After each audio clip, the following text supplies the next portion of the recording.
Charlie Jones. All right. Charlie, you were the warden at Holman Mike Prison working now. in Atmore, Alabama. Right. How many years were you the warden at Holman? 30. Oh, well, I was warden for 18. I worked in the prison system for 35. 35 Prison years. system. And you grew up where? In Alabama? Right here. Tell me about your childhood. You had both your parents? Yeah. How would you describe your childhood? Oh, just normal. Went to school, finished school, went to college, finished that. Come back here, built a Went to house. school, finished school. And I'm 9 miles from the prison. I lived here most of the time. I've been moved around all over the state at different prisons. How many prisoners did you have at Holman? Approximately 1,000.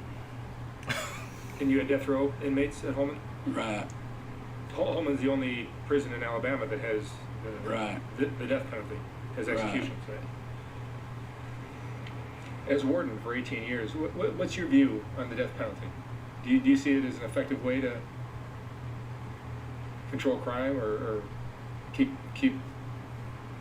society in line? Well, I think you have to on bad cases.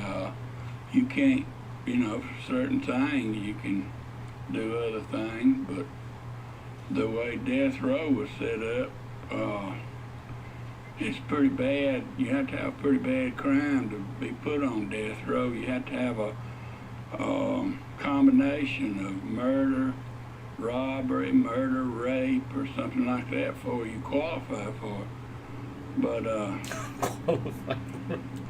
sooner or later, these other non-serious crimes, in my view, will have to be done other ways. This guy straight up looks like a Disney character. The Like Disney or taxpayer's not going Pixar to pay to character. have all of them locked up. There's too many of them. It gets expensive, right? Yeah. So as warden at Holman, part of your job was to perform the executions, right? Right. You're using the electric chair or lethal injections. It was a chair. Damn. So by the time a man gets to the electric chair, where do you see your role? The end of his life. Do you see it as you're responsible for that? You're the one that's pulling the trigger?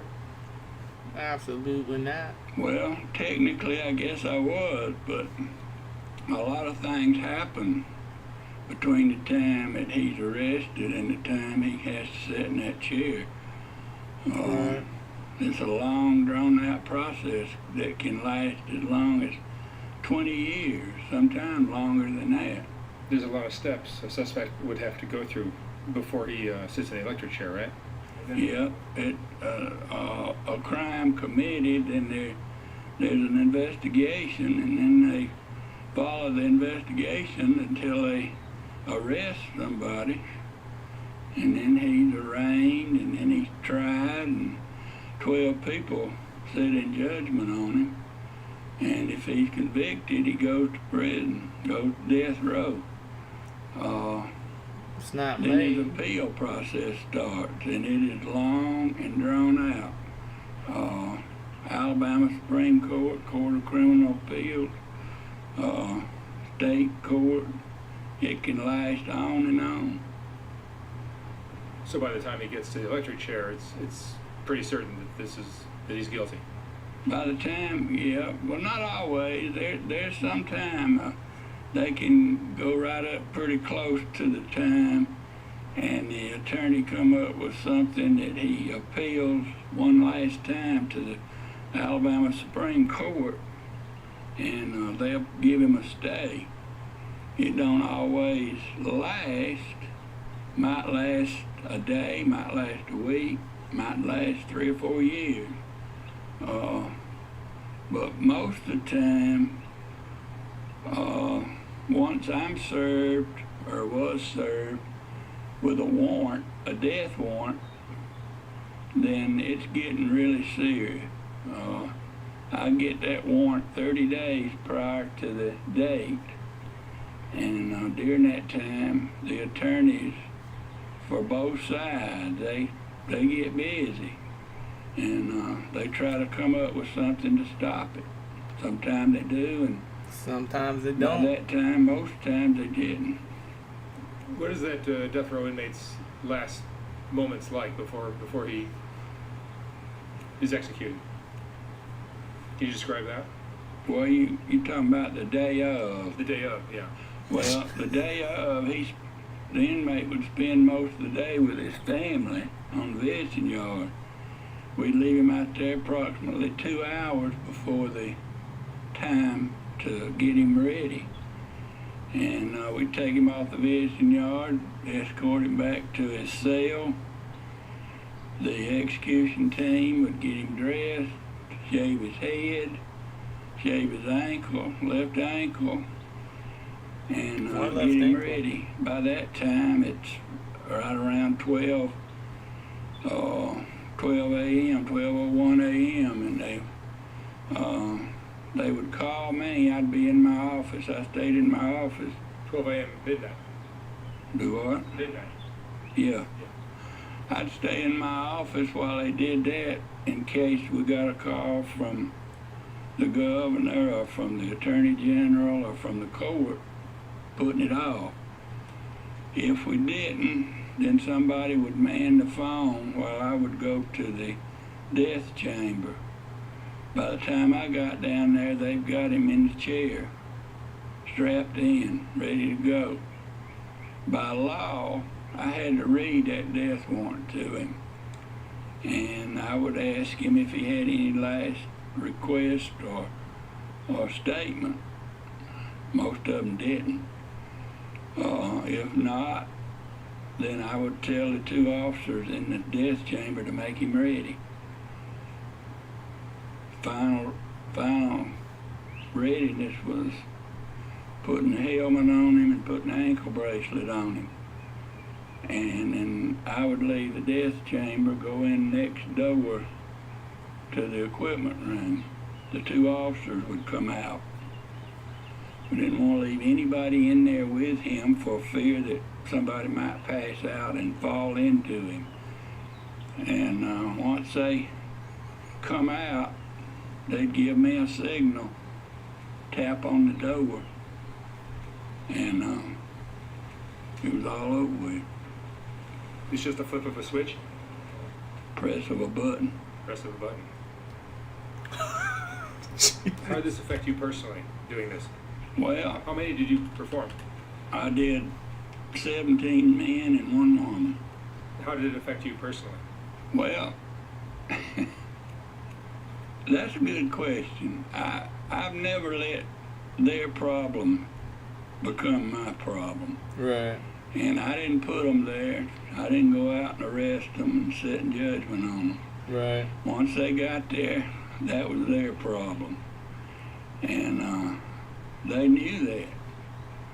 And I tried to treat them in such a way and had my staff treat them in such a way that when the time came, you know, we didn't have to look away from them. We could look them in the eye and let them know what's fixing to take place and what to watch for. And, you know, here it comes.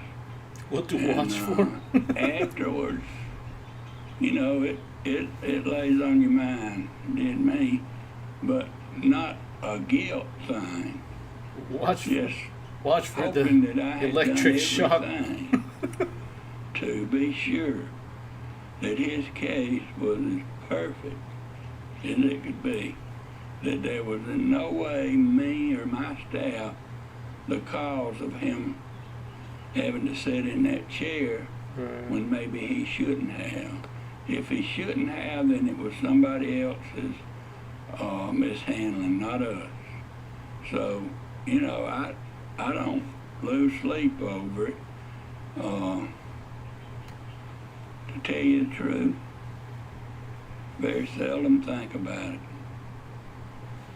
It's cold. What kind of reactions would you see from the men as they approach their last day? Not a lot. Most of them was ready. They would, you know, we would take them out of their regular cell 24 hours ahead of time and put them in what we call the ready cell, the death cell. Once we got them down there, and they were away from all their friends on the cell block, they settled down really well. I can only recall one that seemed like he carried a grudge to the chair, but the rest of them didn't. They let it go, and most of them, at one time or another, during that short period, admitted what they done. Eventually, they admitted their crimes. Yeah, yeah. Not all of them, but most of them. Is there one in particular that stood out in your memory? Yeah, but I can't recall his name.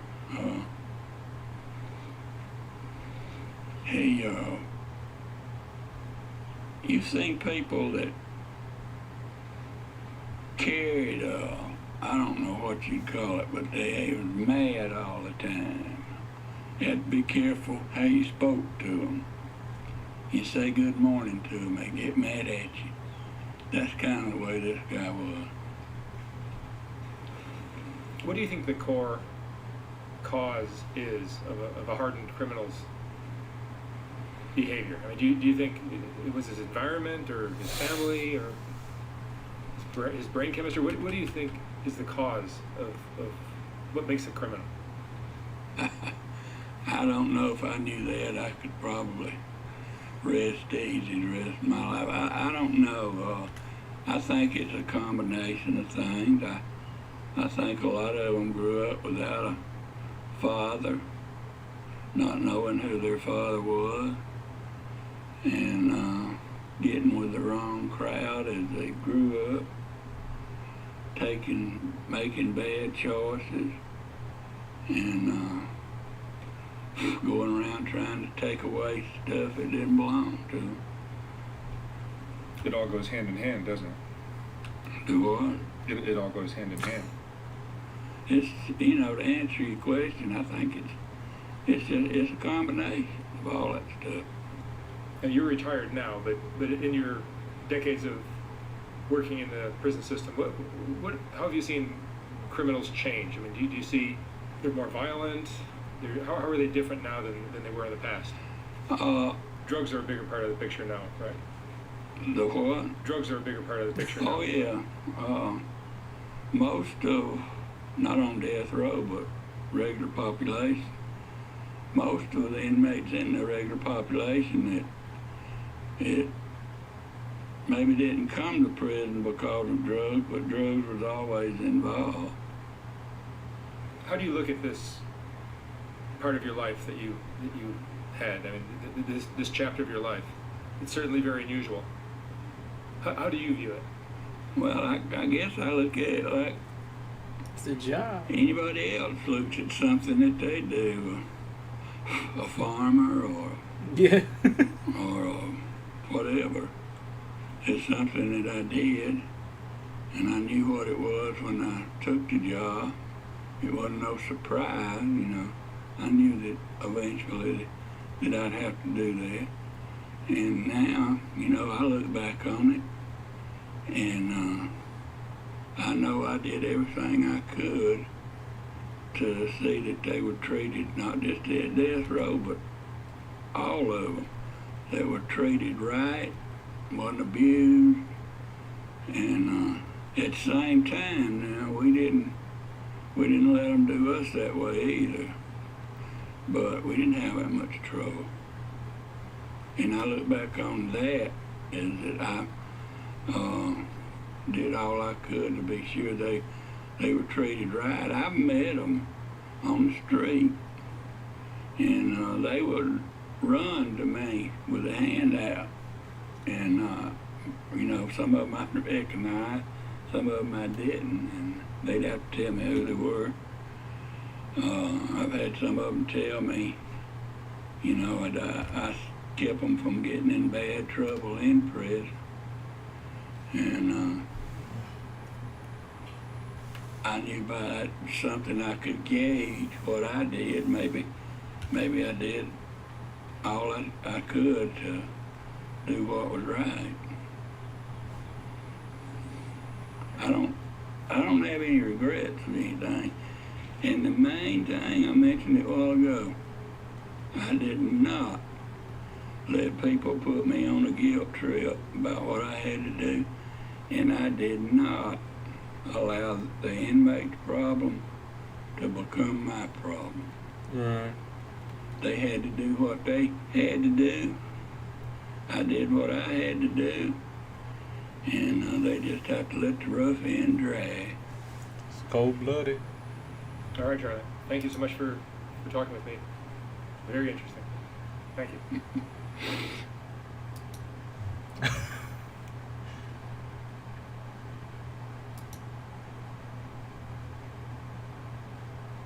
You, Carrot Top. Yes. No, it's an intro, but you tell me what you feel this. I'm an or attractive not. man, aren't I? Yeah. Here's what I'm saying. There's a thing that we do as a society. I was just watching the Beach Boys documentary, right? Yeah.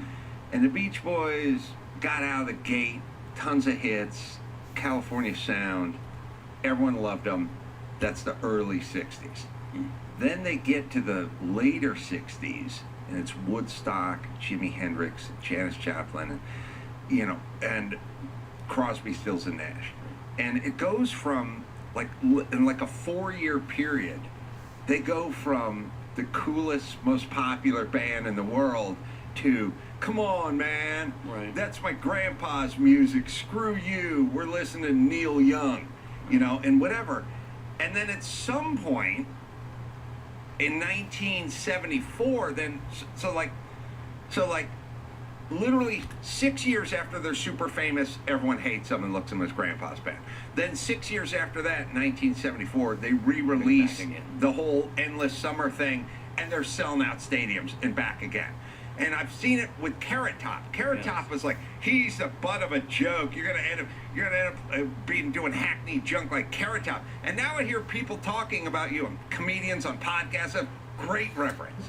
Great reference. It's I don't know weird, where it right? came Have you from. experienced that? Absolutely. I don't know where it came from. I've always just done what I've done from day one, and people would come and go.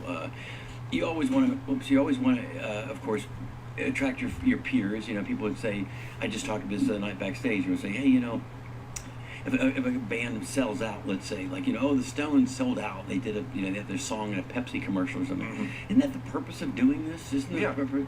So, I got lucky, and I got, on some TV stuff, and I would do, some arenas, or not arena, well, some arena, but not necessarily a full packed arena.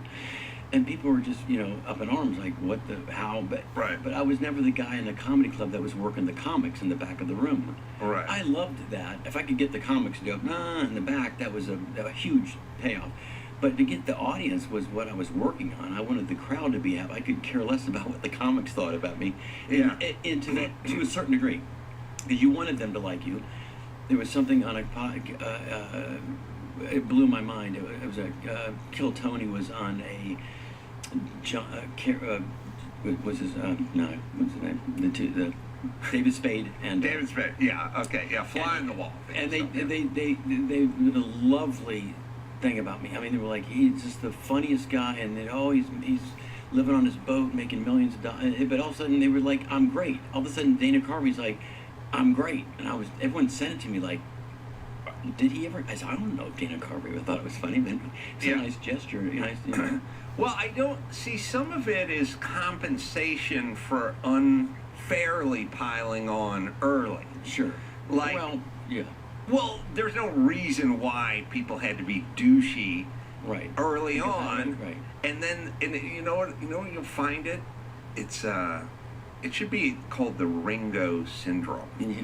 Because Ringo, they made fun of Ringo Starr, like he's the guy with no Right. talent Right. in the Beatles, got all this genius around him, and it's like, and they'd say, like, you're the Ringo of our friend group, we don't even need you here, you know what I mean? Like, it literally, Yeah. talking about a worthless person in a group, or there was the Ringo of The Office, or whatever. And then you, like 8 years ago, you talk to people and go, he's a really good drummer. Like Yeah, Ringo's like a right. top 5 all the time. It's like, wait a minute, you talk Yeah, shit it's about like him for for- 40 yeah, years. the Now worst he's a thing- yeah, great The drummer. worst thing in the Beatles ever could write. Right.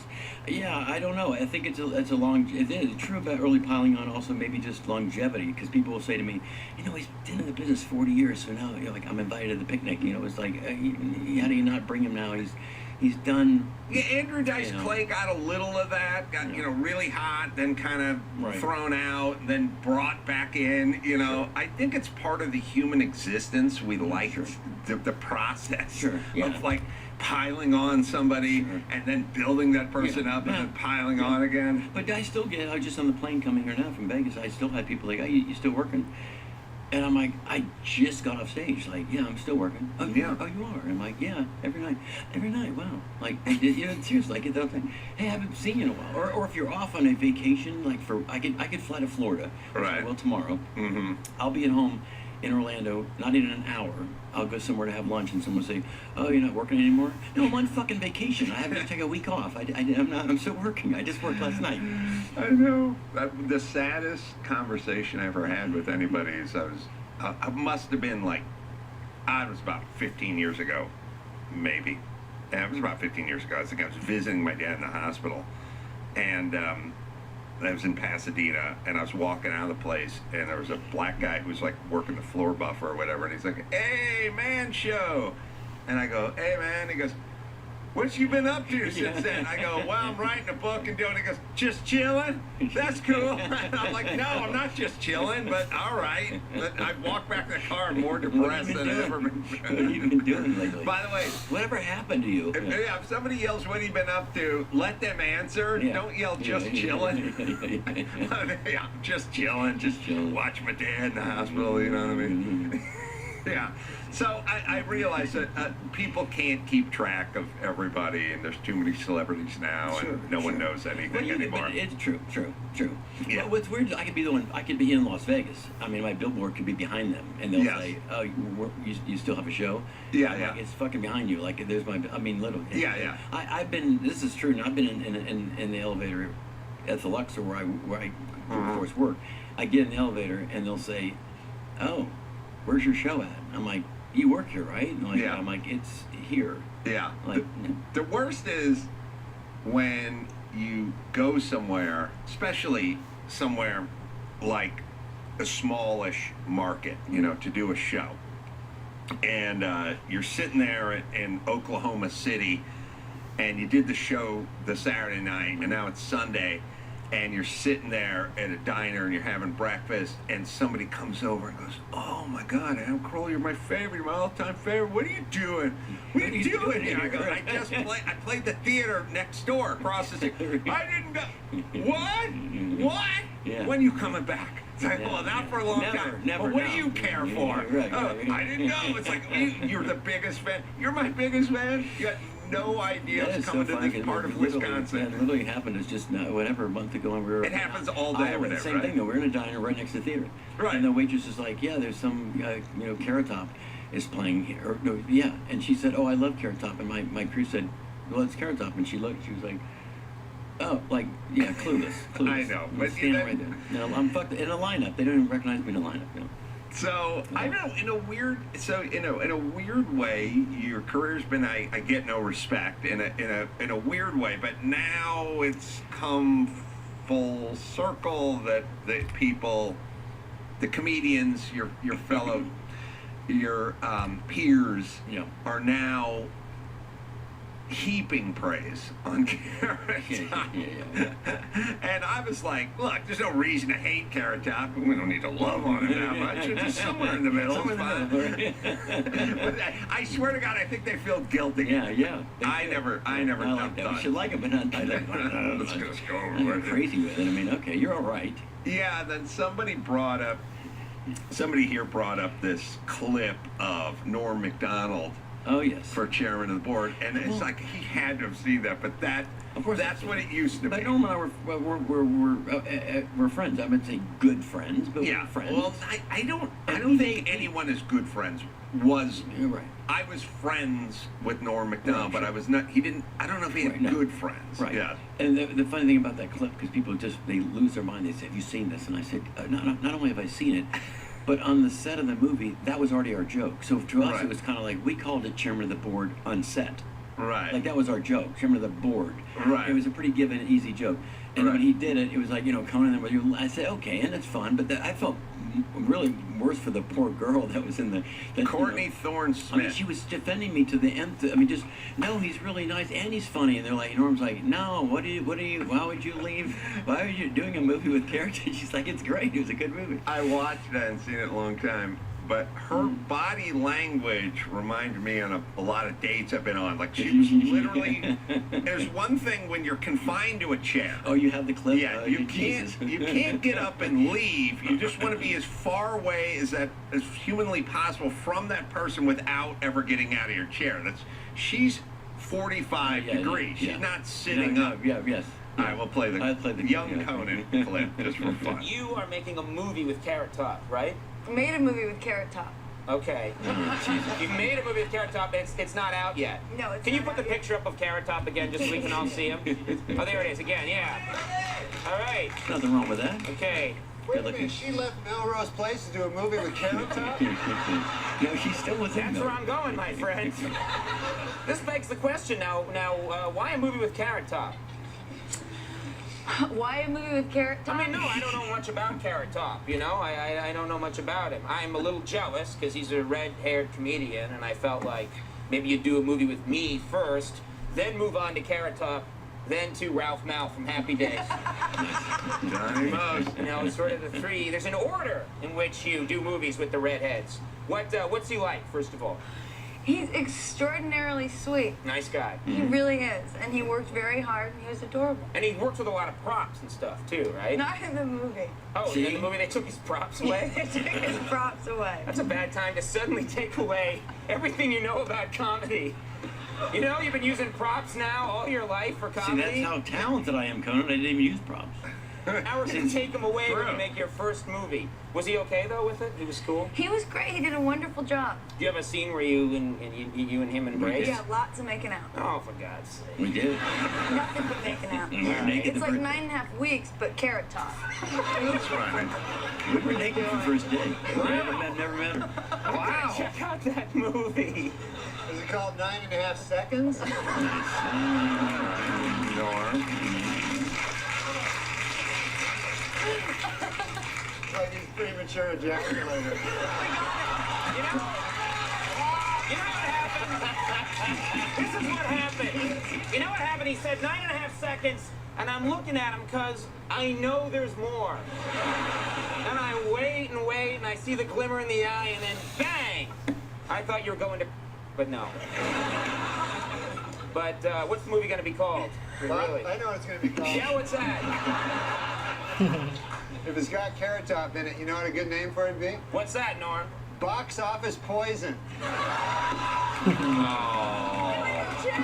Well, he's dead. He's in it. No, I love my career. Courtney Thorne Smith, the girl sitting to your left, is in the movie. I'm going to go see it for fun. How do you steer everybody else away? No, I love this girl. I would see any movie with this girl in it. She's a beautiful lady and a talented, nice talk show guest. As evidenced by her appearance on our rival show. All right, well, there's this 2-hour season finale of Melrose Place. There's this movie coming out, Yes. title undetermined at this point. Chairman of the board. Oh, all right. Do something with that, you freak. I bet the board is spelled B-O-R-E-D.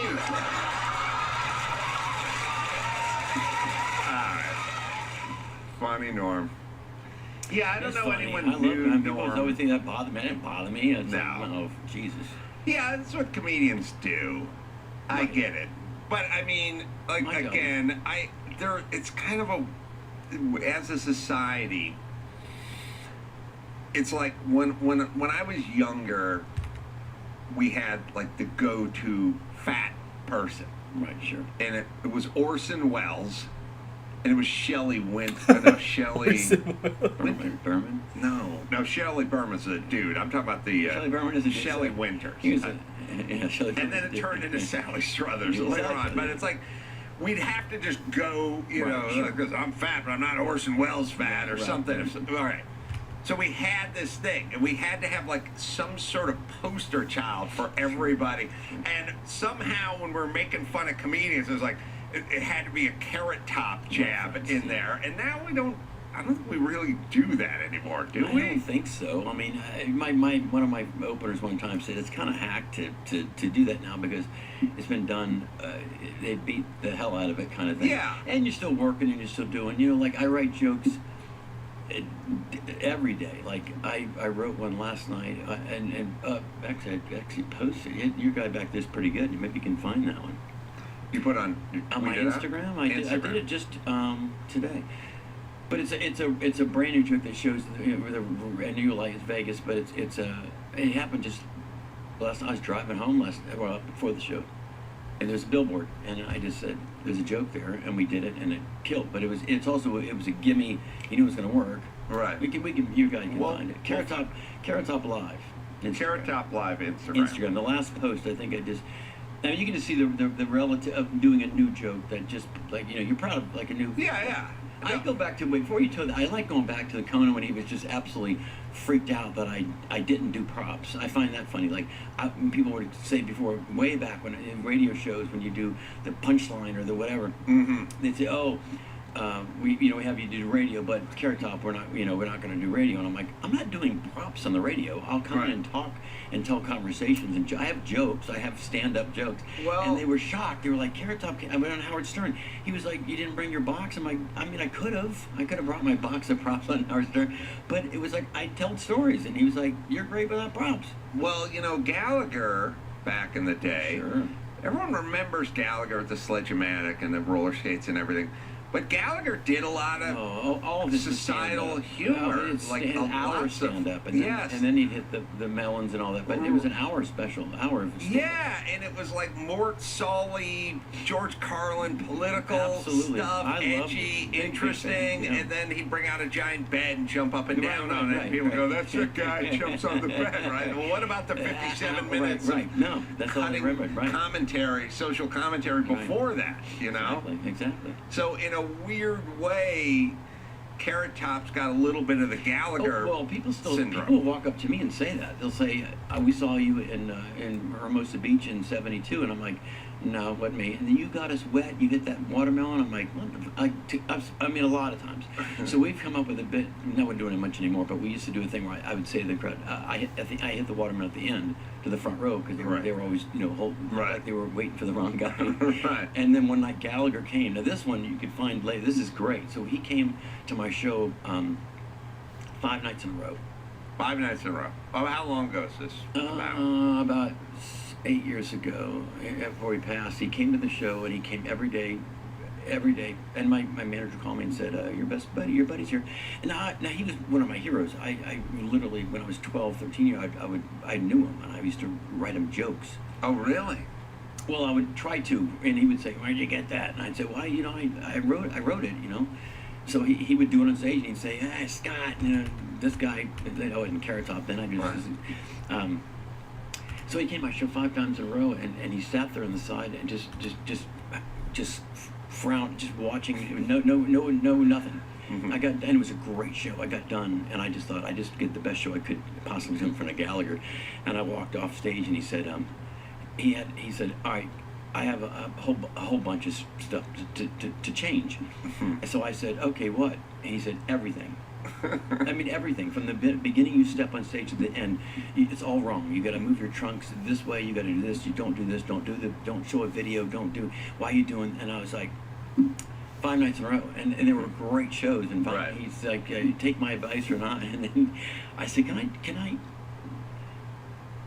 I said, "We should do something." So the next night, they said, "Gallagher's here again." I said, "Fuck." So we went to the grocery store, and we got a watermelon. Mm-hmm. And I went to my warehouse, and I had an old prop that I used to do. It was like I had a big hammer. I used to make jokes that I would hit the watermelon. So he's there, and I said, "You want to do something fun?" And he said, no. I said, at the end, I'm going to build this thing up that at the end I had the watermelon. And then when I go off for my encore, you're going to come out. I'm going to put the watermelon down on the stool, and you're going to come out, and you do whatever. I didn't have to tell him what he needed to do, whatever he thinks funny. So it's the best video ever. So he comes out, put the watermelon down, and I go to hit it with the hammer, and he comes running out, grabs the watermelon, and shoves me so hard that I fall to the ground. Like, he was so mad. The crowd was like in horror, but they went nuts because it was Gallagher, literally, you know, Crosby, Stills, and Nash, white hair Gallagher. Right. It wasn't, you know. And then afterwards, he was all mad. He's like, "What are you gonna do with that?" I said, "Nothing. We're just for our for us. You know, post it on Twitter." And I, no, we don't have to. But I think the crowd would like it. It's an honor. It's homage to you. He went kind of nuts Kind at of. some point in his life, and then his brother took his act, and then he sued his If brother. I only had a brother to do me, Carrot Top 2, could you imagine the comedy world would go crazy? It's all so weird, and it's Yeah, no, it's sad, weird. and it's I know them both really well. You know, both the Gallaghers, yeah. Well, what was the story? Because I was doing comedy clubs, and he wanted to put another guy in there he wanted to always have another Gallagher. It was kind of like having another Blue Man Group. I mean, he thought he was a brand. He was a brand, Gallagher, and he thought, hey, let's have another Gallagher out on the road, like Blue Man Group in a sense. So, oh my God, Gallagher's everywhere. So Gallagher was the biggest comedian in the world for a period of time. Absolutely. Right, and so he thought of it like franchise. Hmm? Like, hey, why do we have one In-N-Out Right, burger? Why right. do We have two. We don't have two. I mean, and he looked. He was an absolute twin of him. Oh, he was a twin. Twin. They look. They would do years ago. They'd come out. He'd come out first, and everyone's like, "Oh, Gallagher!" Like a magician, where they Right. they make you look over here, Right. and he'd come. The real Gallagher would come out and spray everybody and hit him with Wow. water guns, and they're like, "Oh my God, this two." It was amazing, right? So what happened with his brother then? Well, you want to know the story? Yeah, I do. This is a I'm great interested story. in it. Breeze. All right, let's talk about drinking without the next day regret. Yeah, you want a breeze, not a hangover. Meet Breeze, spelled B-R-E-Z, pronounced.com. Well, I'm gonna get rid of the other Gallagher. I'm playing. So he called his brother and said, "You gotta cancel your show. I'm playing Detroit." And his brother said no. And that's how it all started. How many years was he doing Gallagher too? That I don't know exactly the number of years, but he was doing it for a while. And the only thing that was not, I think, I hope I don't get in trouble for this, copacetic, as me being a Gallagher fanatic, was we went into a club one night in the middle of nowhere. We were on the road, and we went to this like little Holiday Inn, and it said, Gallagher. We walked in, and sure enough, it was his brother. And so Gallagher had, charisma and charm, and he was, he had, the other guy looked like him, but he didn't have the delivery, he didn't have the charm, he didn't have the style, he didn't have the, the mojo. And so the crowd he would just go, and here's it, shit and duck, and, whatever joke he did. But the crowd was, like, savvy enough to say that it's not like, funny. Right. Where Gallagher was brilliantly funny. Right. So that part of it also failed because I think he didn't have the edge, and he looked like him, but Such a bizarre story. We need a Carrot Top too. Wouldn't that be great? I wouldn't mind a doppelganger go out and do all the work. Threes. So, speaking of that, I don't know. You got brothers and sisters? I have a brother. Yeah, flies. He was an Air Force pilot. Air Force F-16. F-16. Yeah, his name is Garrett, and I call him Garrett Top. And but yeah, he flies. Now he flies for Southwest. In fact, flies into Burbank all the time here. Wow. So your brother flies F-16s or flew F-16s for Navy or Air Force. And then your Carrot Top, which is, I don't know, how much space you can sort of get between two brothers. A sort of one goes into the priesthood and the other becomes a porno director or something That's like probably that. happened. I'm sure, but flying the F-16 and Carrot Top are pretty big chasms. Yeah, pretty there. different. I mean, and I do a whole thing in my show about it. I mean, I'd say my whole adopted life I wanted to do that. I mean, my dad worked at NASA and was an engineer for everything from Gemini to Skylab to Apollo. Wow. So, my brother went to the Air Force Academy, and I'm, gluing dildos on walkers. I mean, that's, give me a rubber chicken and a tennis racket, and I got to do. Well, what was, so for you, it just hit early, I mean, class clown kind of stuff, sitting in. I was really not the class clown. I was a very quiet kid. I never really said anything. And my dad was so strict. You know, working at NASA. My dad was funny in that sense. He would always have the jokes. You know, come home and say, you know, an old joke. Dad joke. And I mean, it was great. And you know, around the neighborhood. And so I would take those jokes and I'd go to school, and then I would, you know, I would say, hey, on the bus, here's one, and you know, then I'd get in trouble. Like, you can't do this joke in front of the kids. And my dad did it in the driveway. It was funny, but I was really quiet, and then all of a sudden I was like 16 or something, and I started writing like things down in my head, things that would just be observationally funny, like Focus. there's a crime watch Jesus sign, and Christ. I took it, Right over. and someone said, I said, how good is their crime watch if they're not watching their signs? And so Right. it was kind of like, oh, it's clever, it's kind of Right. you know, it's a visual, it's a prop, but it had a cleverness to it. Yeah. And that's why I started writing those kind of things. And, you know, there'd be a sign, slow children at play, and they'd have no feet. And I said, well, no wonder they're slow, they don't need feet. Right. And so that became my first routine on stage with Did people recognize, like your dad or your brother or your mom No. or a teacher? Was there any? Yeah, I know. No, my dad said, I told my dad I was doing comedy. He said, you're not funny. Swear to God. And I said, no, but but you got to come check it out. So my dad came down and saw me, and he was like, where did you come from? Like, I just was so quiet and sheltered. I never was an spoken guy. So when he came to the show, he was like, wow, what a different, you know, I'm on stage jumping around like crazy, and he was. How early on is this? Probably when I first like late 20s in college. That's when I started doing. I would do open mics, and you'd win a Walkman. That's how old I am. So seriously, you would win. I won so many times. I won like 40 Walkmans, you know. And, Really? and I'm like, can I just get paid? And I said, you know, the Walkman. So I would have piles and piles of Walkmans, and I would just give them away to people. Like, where are you getting these? Are you stealing? I said, no, I'm winning them at these comedy clubs. And they would. I'm glad they gave something away. Then I'd say, can you run with a Walkman? See, I'd come up with some Right. bit with it. You know. Yeah, I mean, it's your mind works that way, and you and I are old enough to know that it wasn't generally supported back then, Sure. because people weren't really into figuring out potential for young people. It was a weird thing, like. You know, I sit around, and plus I have conversations with people like, your son, what's he good at? What's he wants to do? I wouldn't figured out what I wanted to do. And by the way, they didn't come from that world. You got a job. Right. They didn't. Where I come from, no one said the word career. Right. They just go, you got to get a job. So you get a job. Sure. And the job would be, I said to somebody yesterday, I got a pamphlet for driving an ambulance. I could be an ambulance driver in 7 weeks or something if I went to this thing. And I was also attempting to be a merchant marine. And the answer is, what do those two have to do with each other? The answer is a job. I wanted a job. Right. That's Not all. really a career, just I did a job.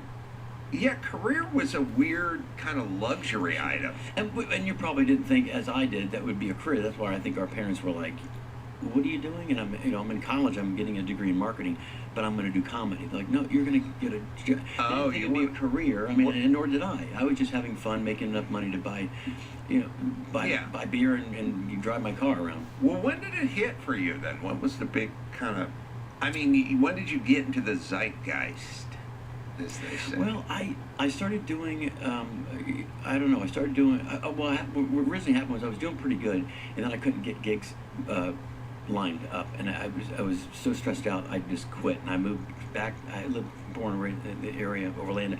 I moved back there, you know, the typical, sounds like a joke, and 4 roommates, and I was shucking oysters, and I was at the bar one night shucking oysters, and these 2 couples came in, and I'm shucking oysters, and You're working at the bar. yeah, and there was a jukebox, and I'd be dancing, you know, that's where I had my, you know, and these people looked at me and they said, my God, you have a brother?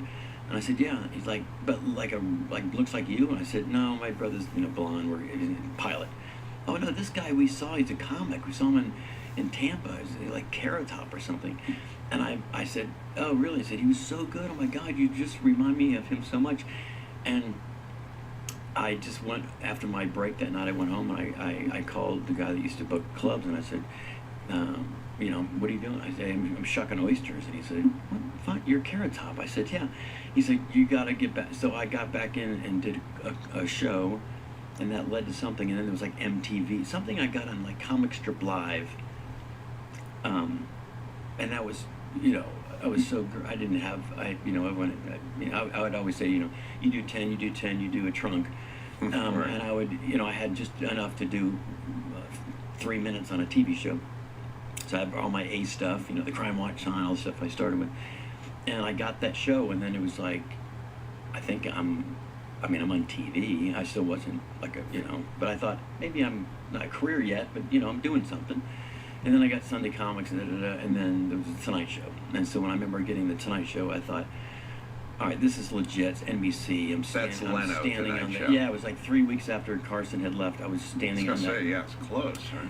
Literally 2 or 3 weeks, and I was standing on that star. It was still the old studio, and you're standing on that gold star where Behind the Carson. stage, behind the curtain. And no, when you walk out, Oh, and you're walk on the- out, and I do sorry. my first, you know, rehearsal, and I'm standing there looking down, and I'm like, you know, there's 40, 75 people in the studio. With all the, you know, the guy was still there that did Ed DeCordova. All the people are still there, producers, everybody, and I'm just standing on the Carson Gold Star, thinking, all right, this is weird. Like, Right. I might have done something okay, and the set went great. I got done. It was just, I think that was the moment I thought, I mean, I'm at NBC. I think I could do all right. And then it just kind of, you know, things went on, and we did Chairman of the BORED, and then.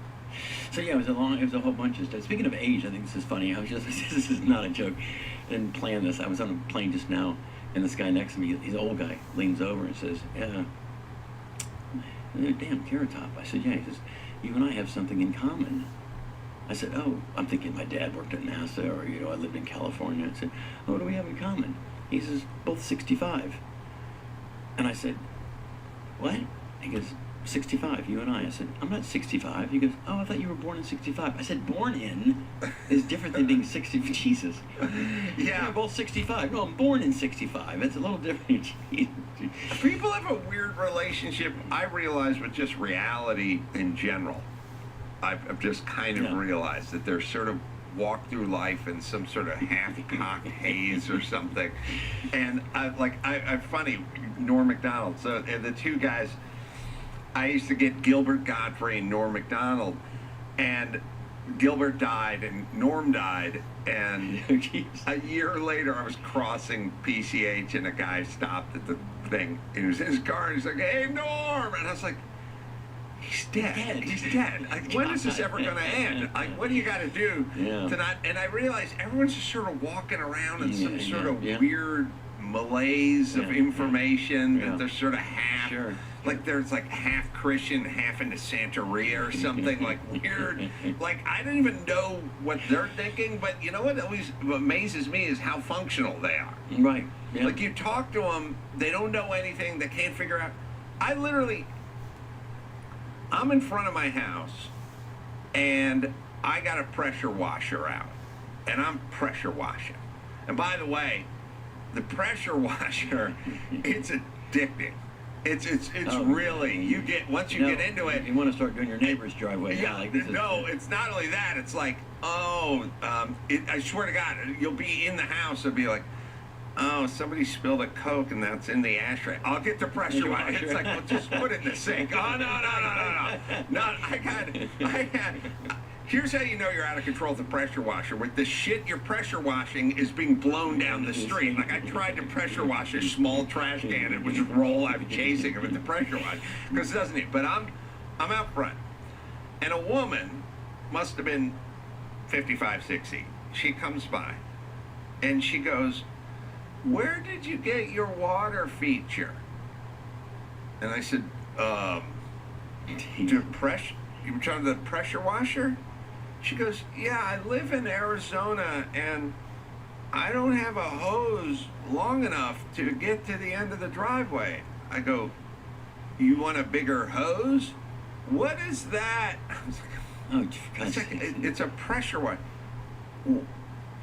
I live in Arizona, and it's like, wait a minute, what's going on? You're calling it a water feature is what's in front of the Bellagio. It's a fucking fountain. It's a pressure washer. Have you not seen people on sidewalks, in the wee hours? Like, beautiful. and she was like, I need one for Arizona. my driveway. And I'm like, have you not...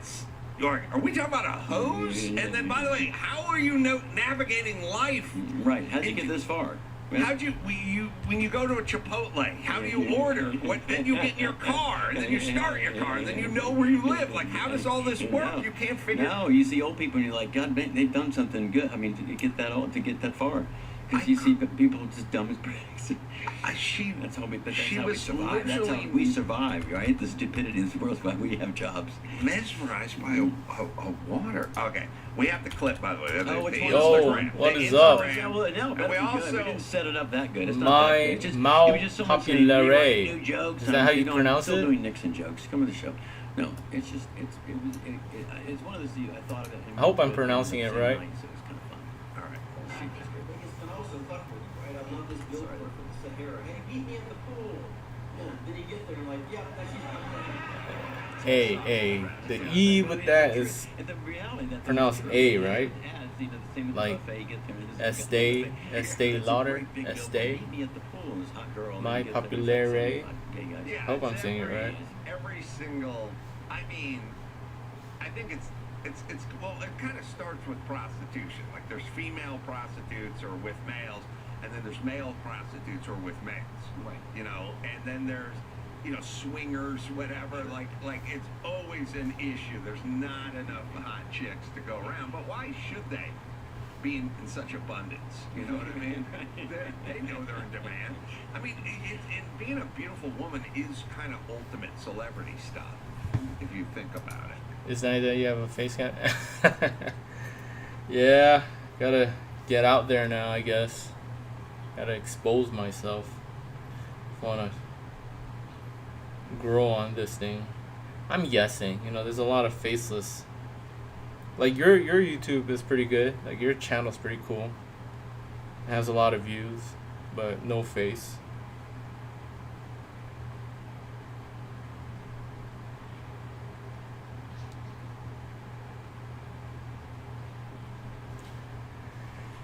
Just trying everything at this point.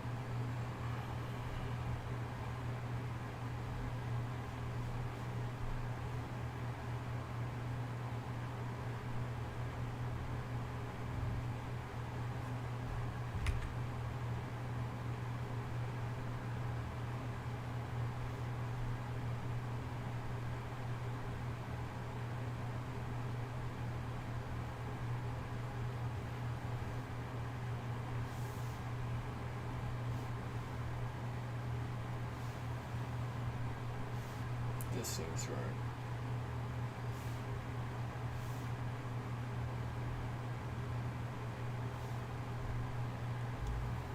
That's maybe something. I got lucky.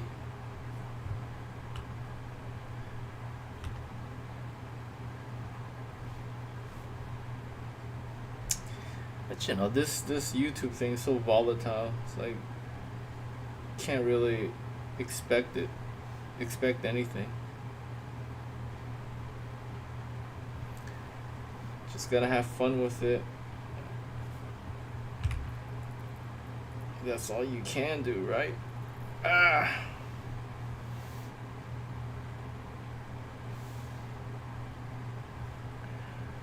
More, you still have more. No, you'll catch up. If not, I mean, you'll do better than me.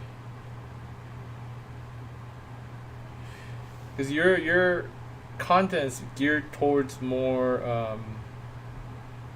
It's just more potential. Mine's like trying to stick with the art thing, but I gotta start drawing anime girls if I want to do well. I think, but I refuse.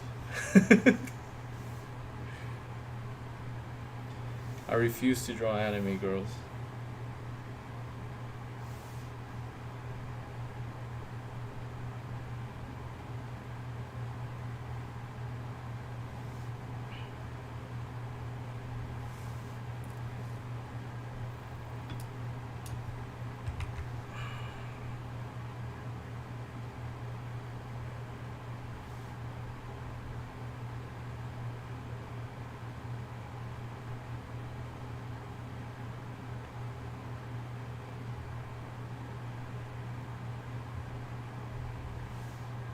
And thanks a lot, dude, for like stopping by and stuff.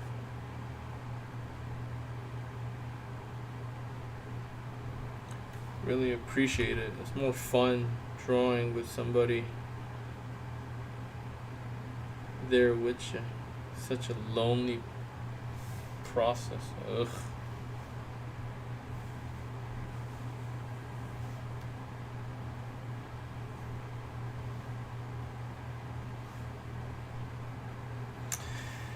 This leg is bothering me, man. Like, what am I?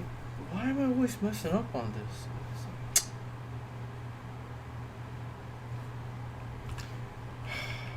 Lesson learned, dude. It's just too much wrinkles on the clothes. You gotta do that later, man.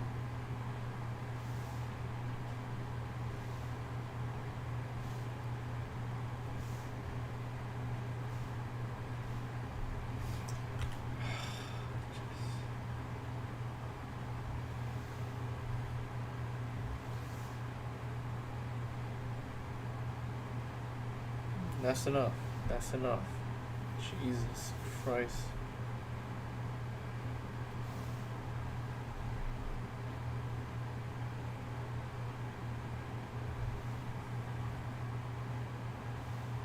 There's too much to here too. It's like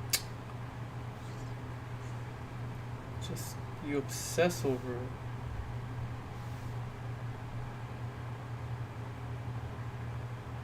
Hey man. That's dope. Old school, old school. I don't know what category I'm in. I'm just trying anything.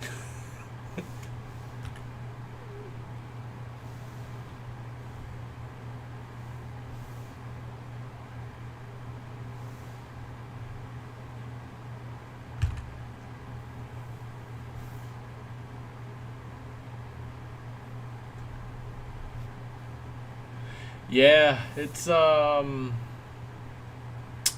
everything is in short form. This guy yesterday, he recommended that I do like live streaming in short form because it pushes it out more, and I'm like, yeah, that's kind of genius. It's a very smart way to go on about this. But yeah, like since I'm just drawing. No one's gonna just look at their phone, watch me draw, so it's more of like a desktop. I don't know what the hell I'm talking about.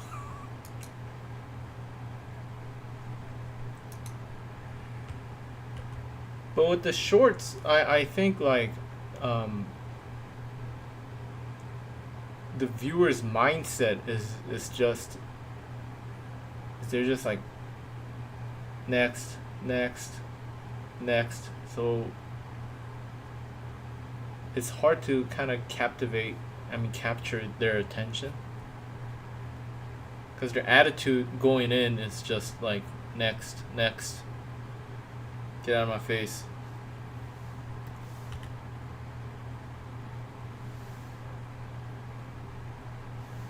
What am I talking about, man? I don't know what I'm talking about. This thing drives me nuts.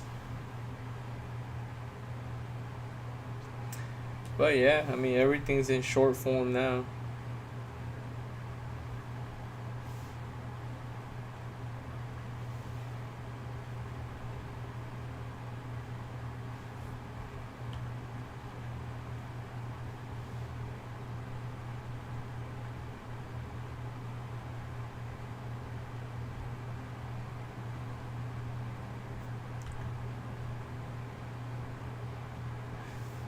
Yeah, that's what I'm saying. Like, it doesn't make long time viewers because like their attitude is just next. It's like expendable.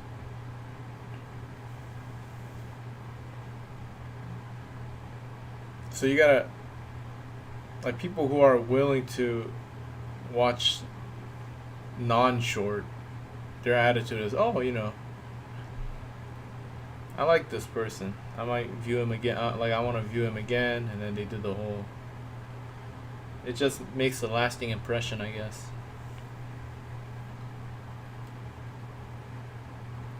It's like.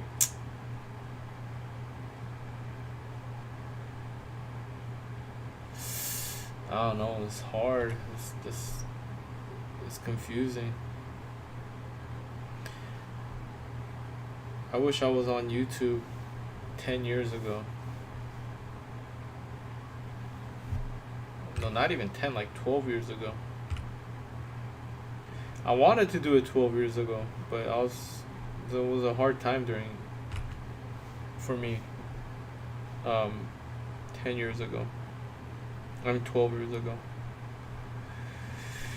It was tough for me then. Missed the boat. Miss it all the time. Miss everything.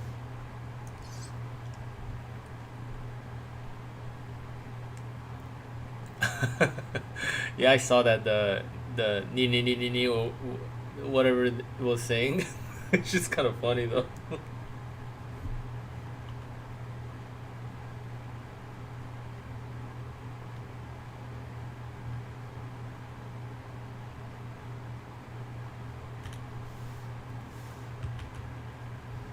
Yeah, that's crazy. The 200K.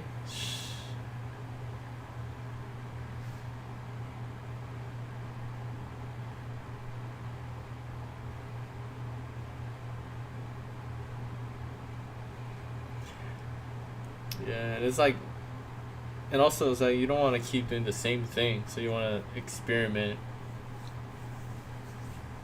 and do other stuff. But sometimes you get penalized by YouTube for trying other stuff.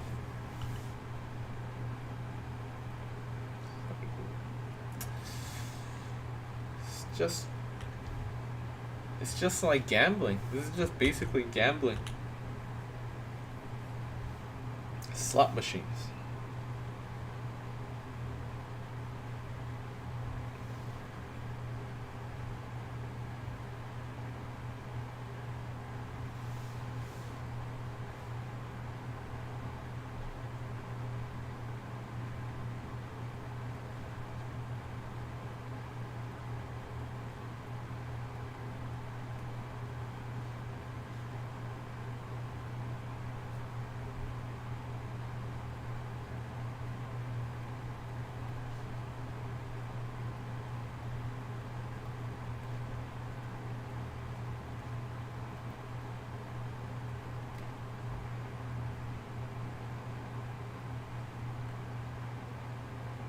You want to upload 1,000 videos? Jesus Christ.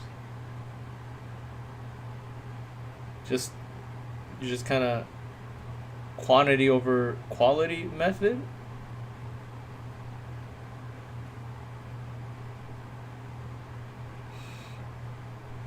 That might work. I mean, do a lot, like, play the numbers game, right?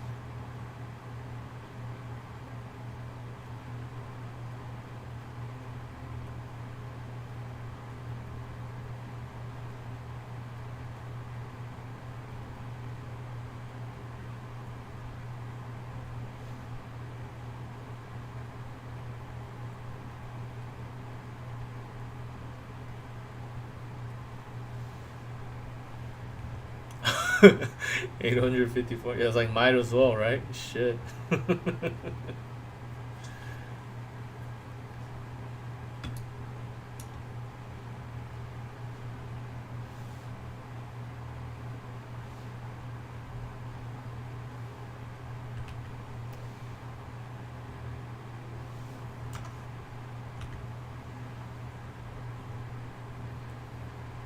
Always messing up like this, you know?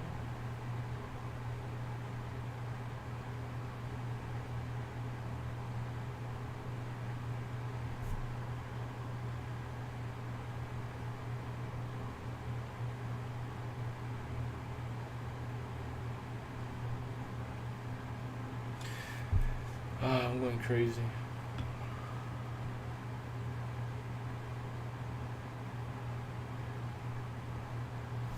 I'm gonna fix it. Fuck. I try not to erase or adjust, but I have to, or I'm gonna just lose my mind.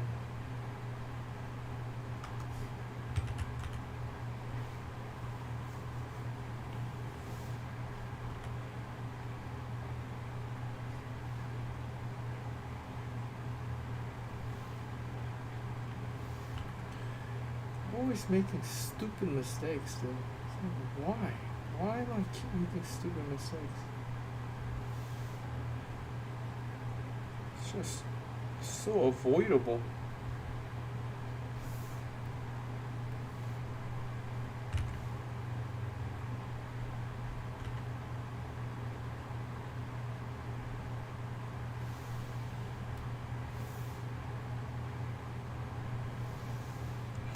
Also, getting that many views at once is a bit downer because it's hard to replicate.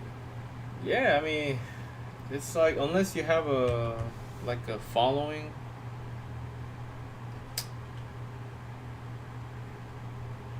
it's hard to kind of yeah, but it's like a catch-22 though. It's like, how do you get a following then? You know, you gotta make a big video, but how do you make a big? It's all like luck, I think. Or you could talk shit. You could say some controversial stuff. Say something about like politics.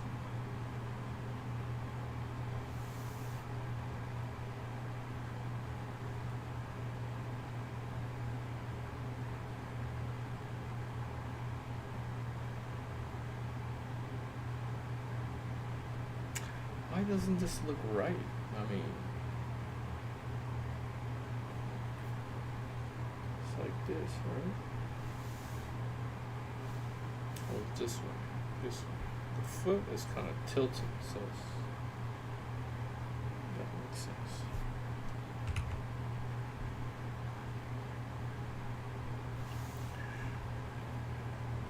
Like there was a point there where I was getting like 10Q views lately.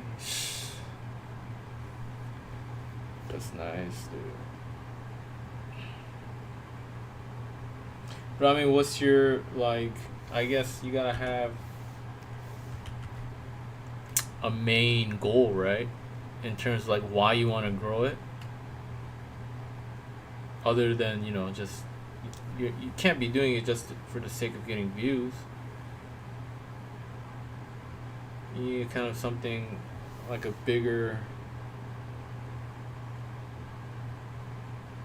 something, how do you say? I suck at words.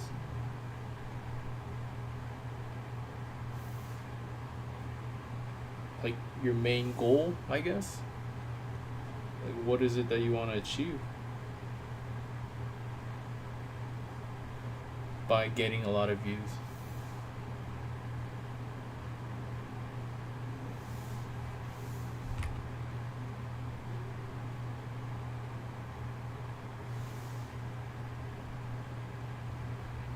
Which is something I ask myself daily, because, you know, it's like, what is it that I want to do with this YouTube thing?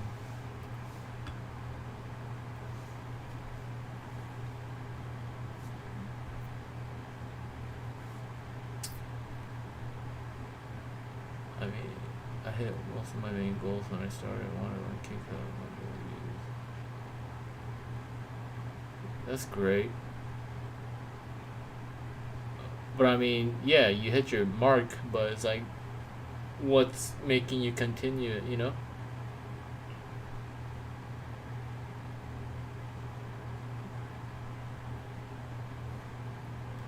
Like, what's your next mark? What's your next goal?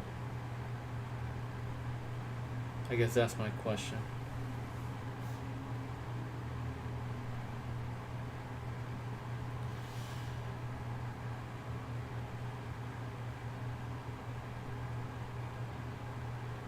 Like, you want to be,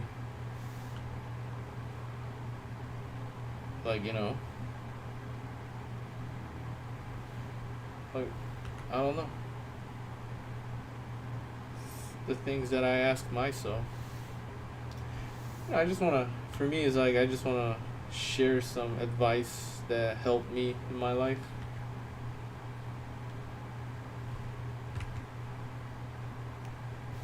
Right now, it's to have 1,000 upload videos. I said, just for the sake of numbers, it's like a video game for you, for your fulfillment, right? So it's like it's more about, you know, satisfying your need, right? If that's your goal.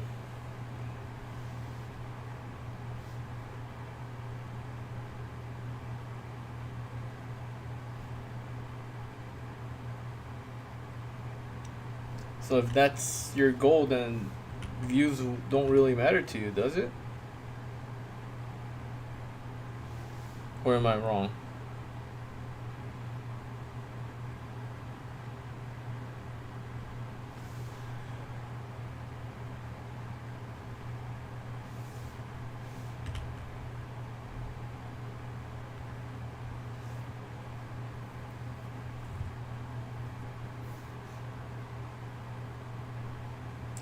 Foot first.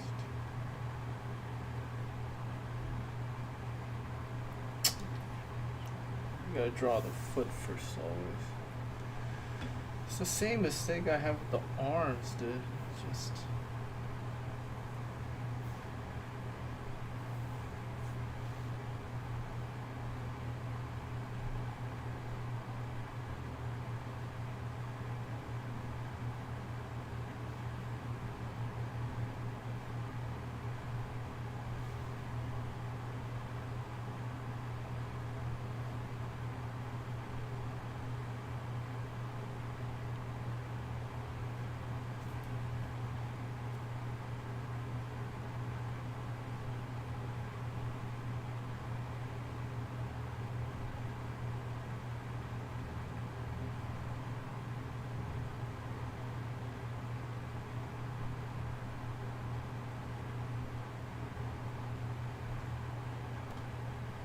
well, not really. If views mattered to me, I would have given up a while. Fair enough. I mean, yeah. Views are not your main priority, then get those videos up and running, dude.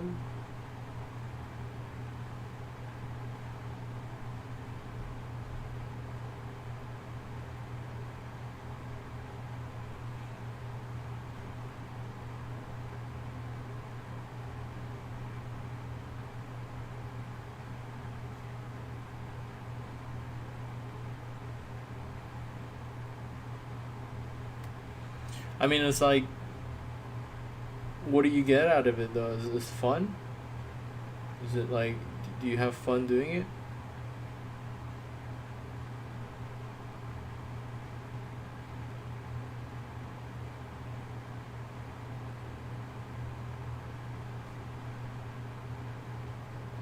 Or is it like you want to share stuff with other people? Is it like,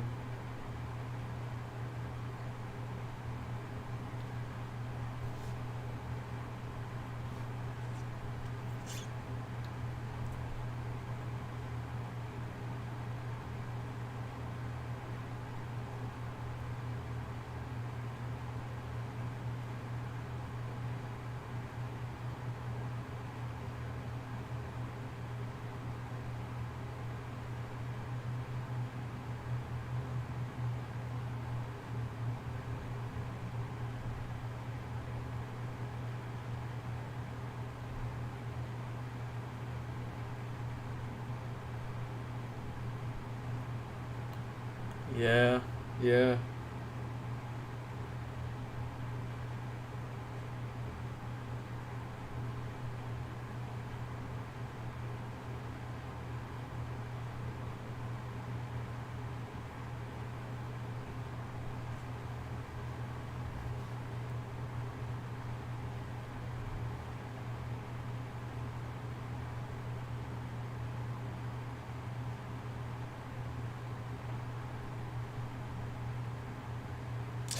many reasons, right? Many reasons to be doing this YouTube thing. Doesn't necessarily have to be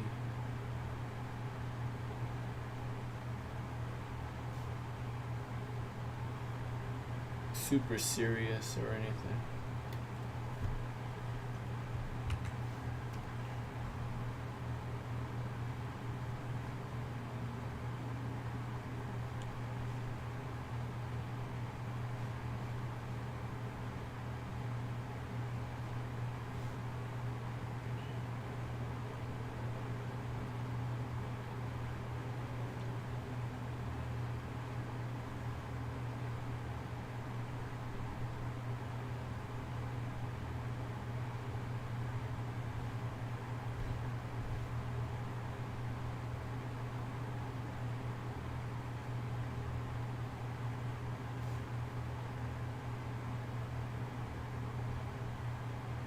Why does his head look like this?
I got that many views was I locked in and made videos within the hour that Oblivion Remastered came out.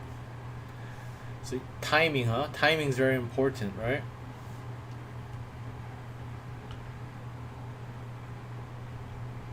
I see. It's the timing. You like can't let this opportunity go to waste.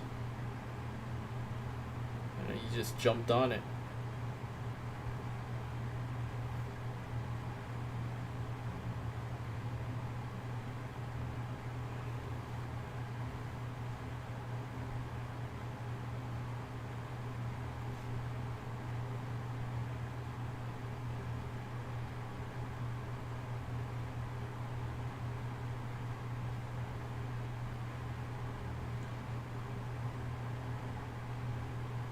That's true. Yeah. Yeah, bro, give me some more advice.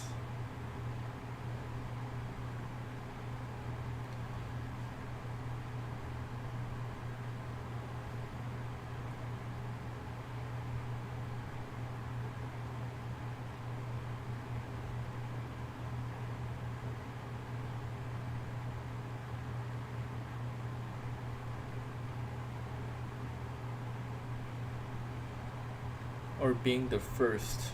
It's hard to become the first though, right? In this day and age. It's like everyone's on this. It's like be the first. Ooh, that's hard, man.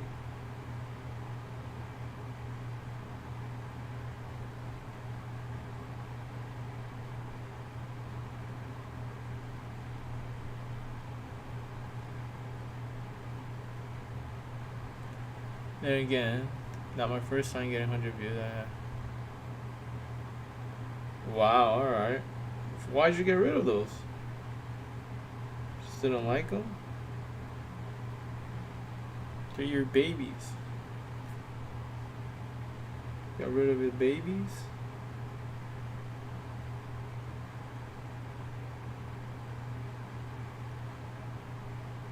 It's like you're not worthy.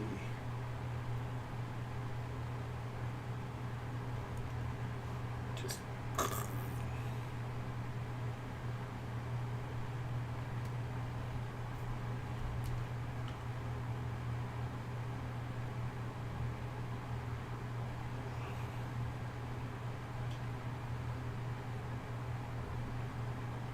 But like you want to do more like video game related stuff? Is that, am I correct on this? Like old school video game? Oblivion is kind of old school, right?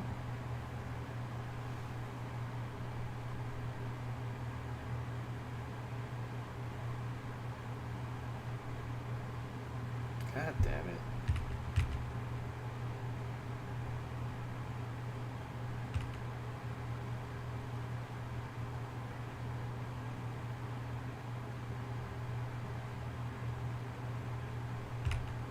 This goddamn stylist, dude.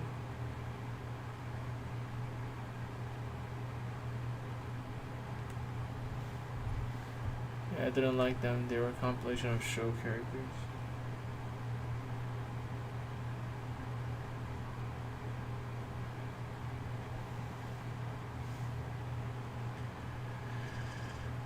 It's tough. It's tough.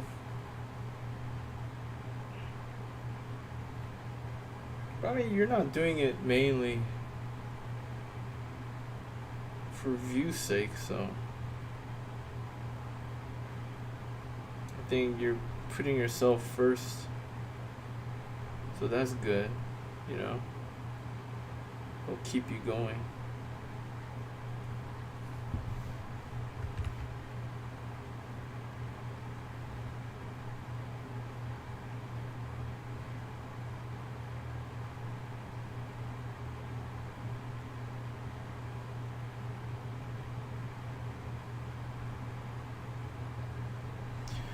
I'm glad the Oblivion stuff took off because I can call this my own. Yeah, yeah, totally.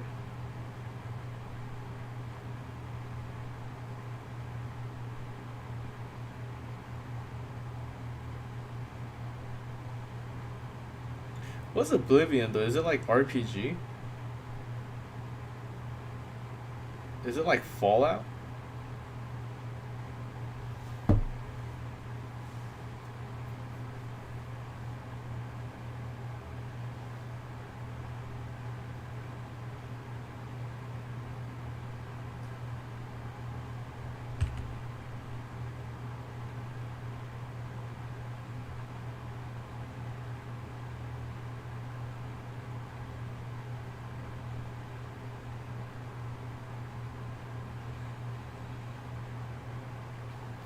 Not the first. Oh, okay. It must be good then. I always wanted to play it, but just I have so many other games that I gotta play. Backlogs. Woo! So much.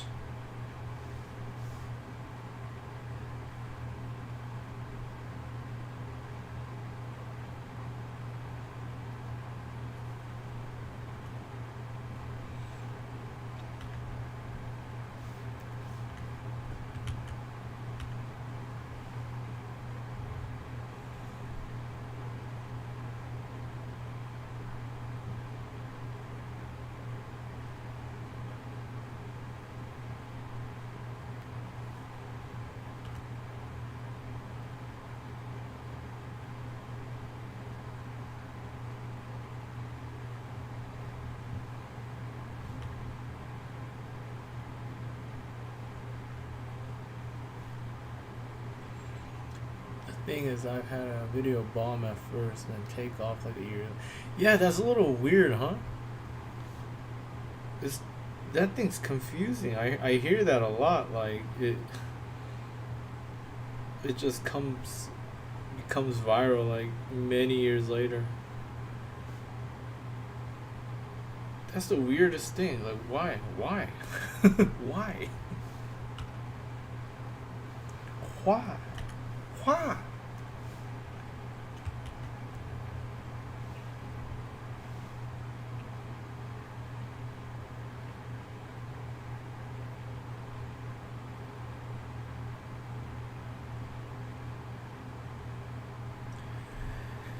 I'm trying to draw hand positions that are hard on purpose.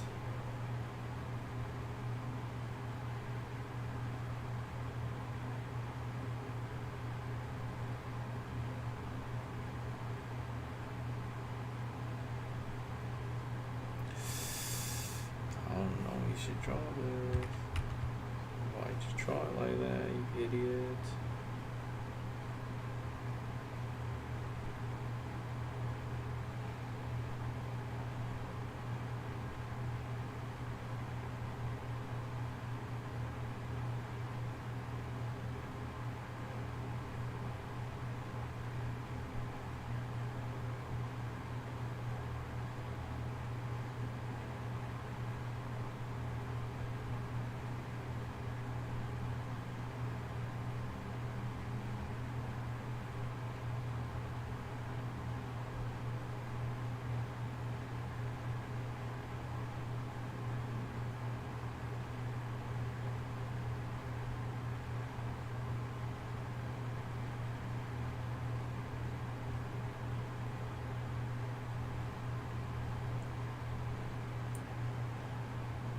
And I've been mentioned by Screen Rant due to Oblivion videos. That's cool. I don't know what Screen Rant is, but is that another channel?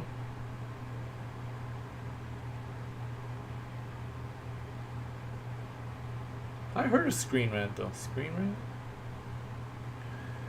That helps if they credit you, right? That's amazing.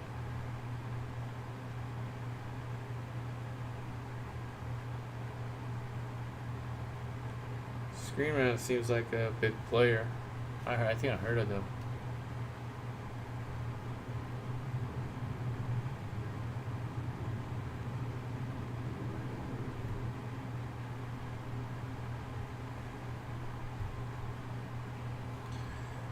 Stop drawing so small, dude. What's wrong with you, man?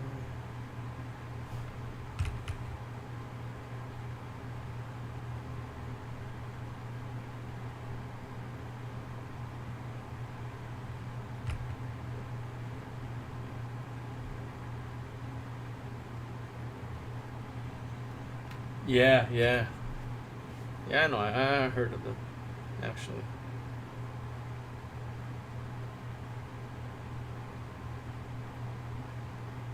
That might have helped your channel a lot.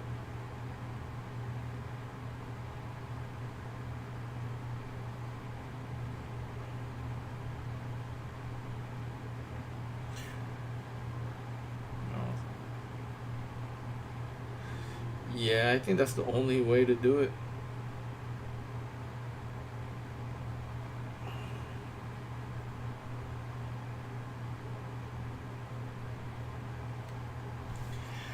But you know, I'm a big believer in that saying, like nothing's new under the sun.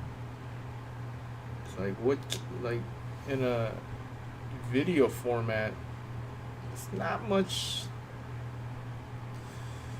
You know, how new can you get?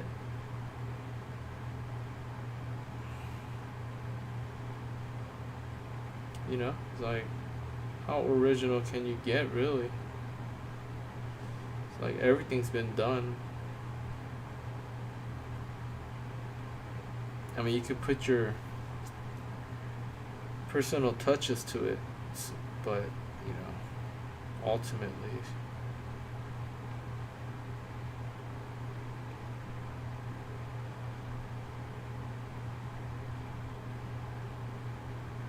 what am I saying? I don't know what the fuck I'm saying. Me having 1K video, meaning all of them have potential to take off. Right, because it's gonna... Because YouTube might just promote it whenever, right? Is that...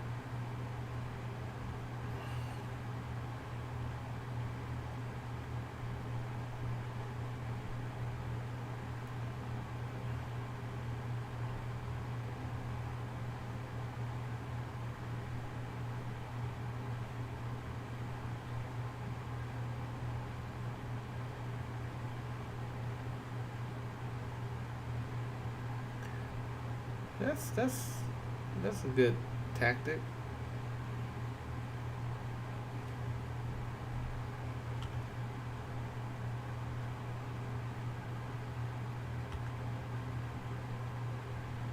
Those videos are ready to go. They're like your soldiers, your Marines. Like, we're ready, sir.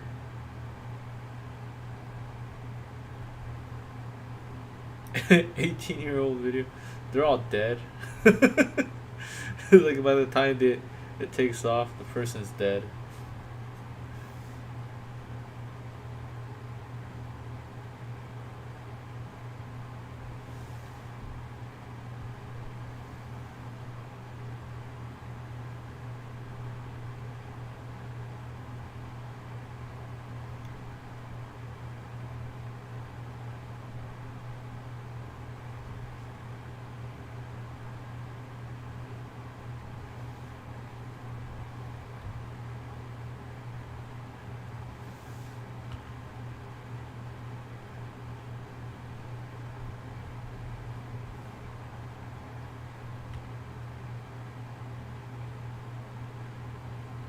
Do you have any like thoughts on making different types of content? Like something like, totally different? Like maybe like vlog. Watch me buy some groceries.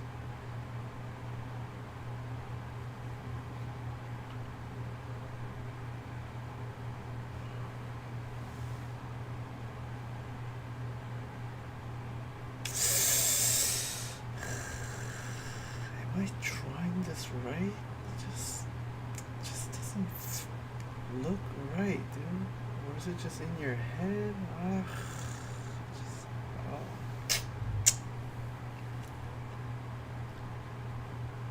IRL content, podcast content, experiment,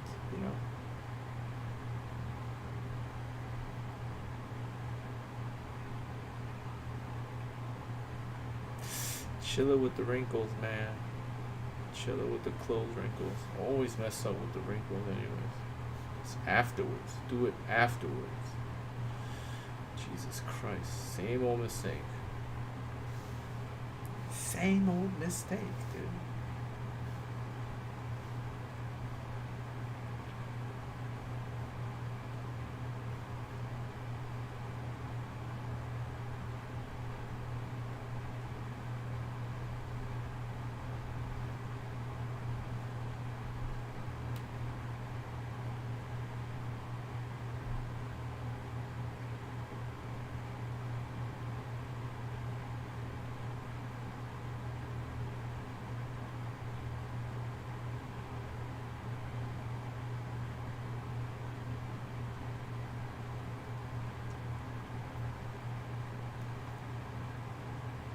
I like to remain faceless on my channel.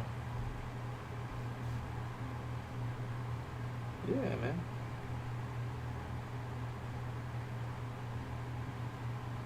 Gotta do you.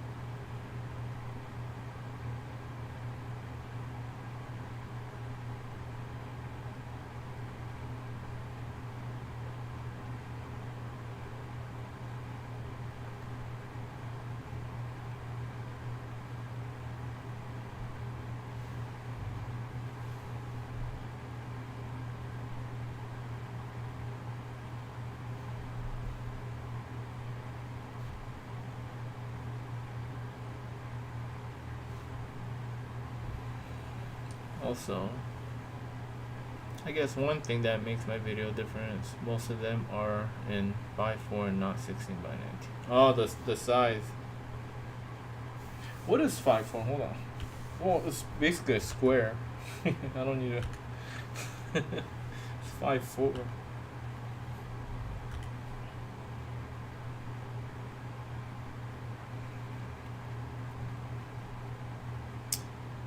That's the old school.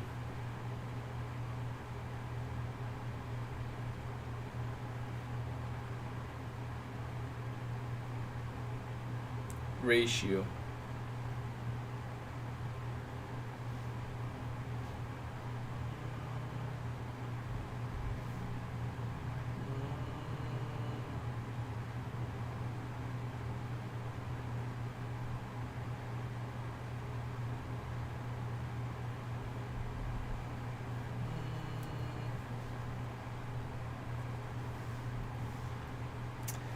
That's unique, you know. Gotta try something different.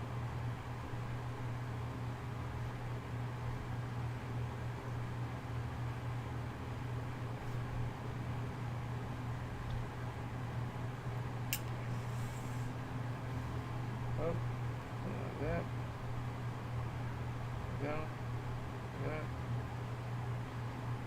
This. That. Here.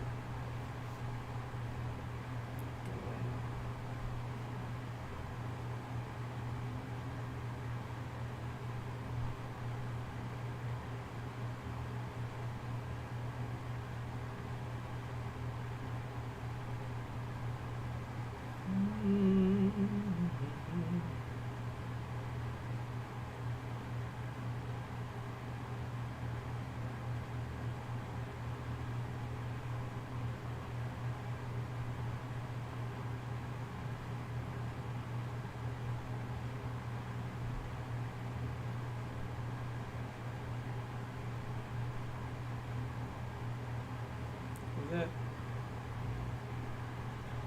Nobody uses either of those anymore. It's like a luxury version of Fortnite.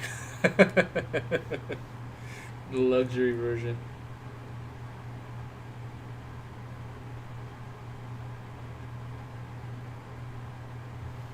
Yeah, I mean that's pretty smart, you know?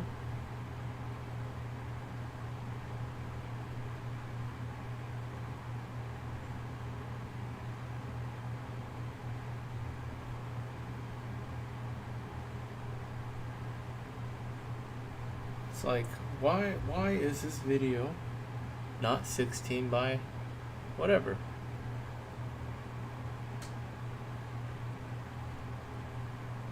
Guys, I'm not doing too bad. I seem to get about 800. No.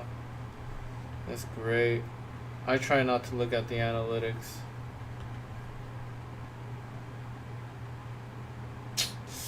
That's just me though.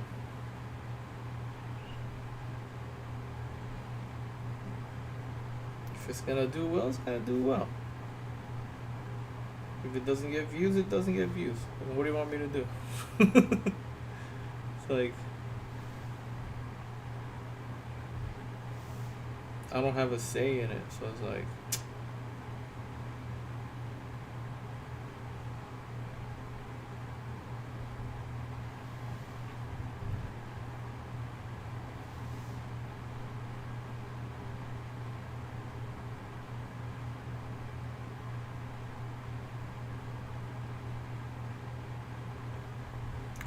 see, it's gonna mess up the hands, dude. Just making stupid ass mistakes all the time.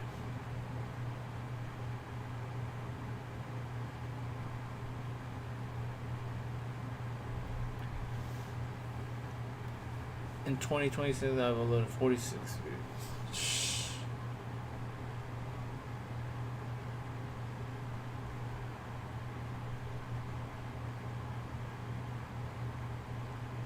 But I mean, like, what made you want to just upload that amount of number? Just like, you just want that number? Like, what's the motivation behind it? I would like to know. Pretty curious. Why 1,000? I mean, why that much videos?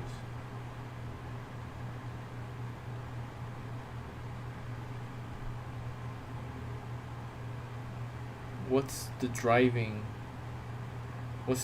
that motivation?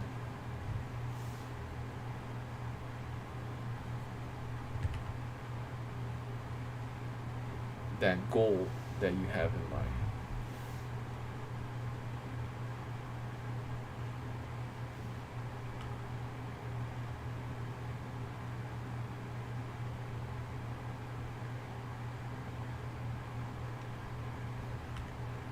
Trying something new with the aspect ratio, the number of the videos you uploaded. I like that, man. You're doing things differently. I like people who do things differently. Gotta challenge the norm, go against the grain.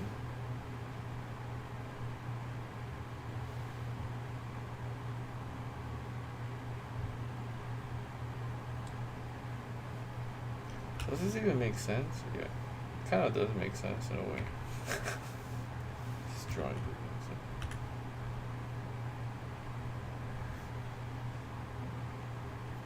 It's beautiful. It's beautiful. That's how you're supposed to do it. Do things differently.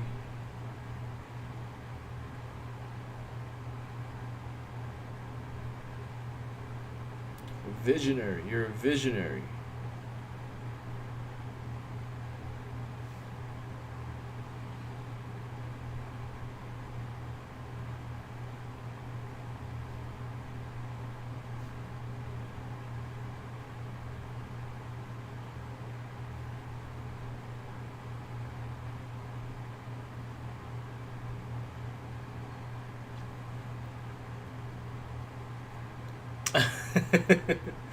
I'll try. I mean, I don't like. I like that video like the ratio. Like, I don't get this whole. Well, I mean, I get it, but it's like, I don't see why not. Like, it, everything used to be in that aspect ratio, right?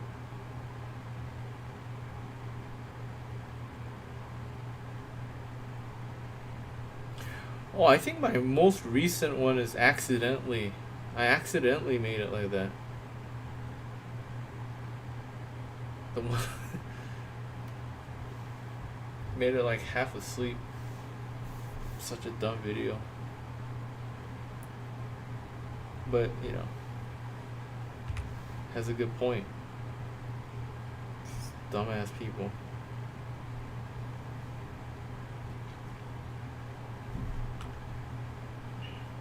How to hack your brain into learning anything you want and be a genius and work at NASA. Oh, I gotta watch this. I'm totally gonna work at NASA. I remember my 4th grade teacher told me I was smart. I gotta watch this shit.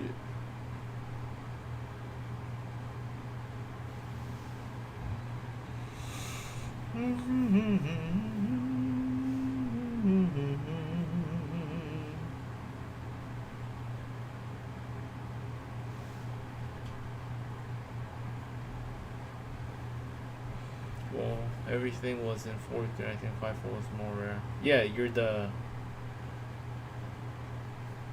more, how do you say?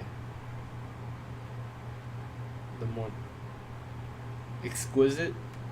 What did you say? You're the luxury. Yeah, you're the you're the luxury version of it.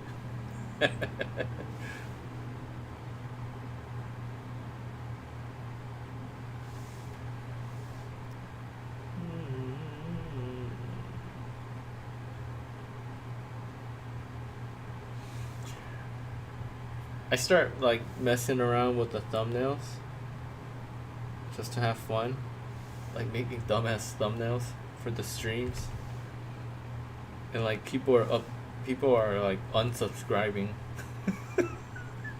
It's just funny. Like, who is this motherfucking gook? This Asian motherfucker. Get out of my face. Unsubscribe. Fuck off. Unsubscribe.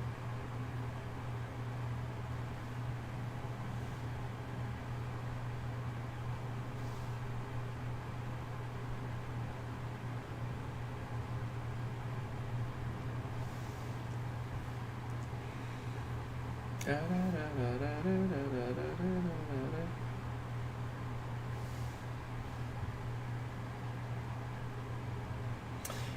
got this, man. I got this, dude. Just sometimes I can't draw the shoes for some reason, dude. I got it right this time.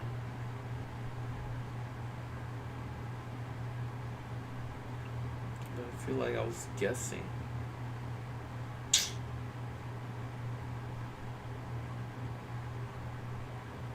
Can't be guessing, dude.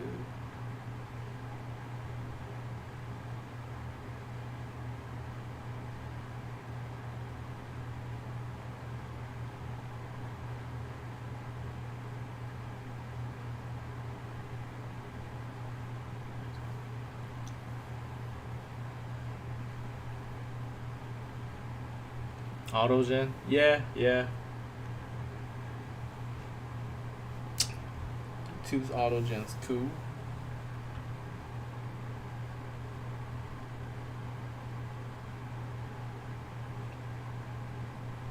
I think like so much of it is like a thumbnail. Like how well you make the thumbnail, but it's like that's subjective, you know.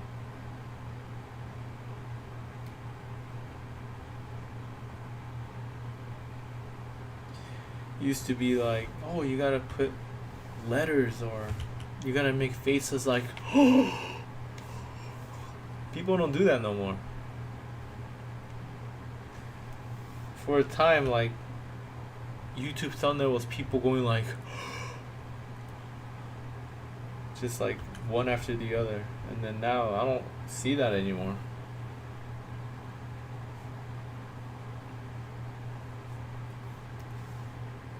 So stupid. So stupid.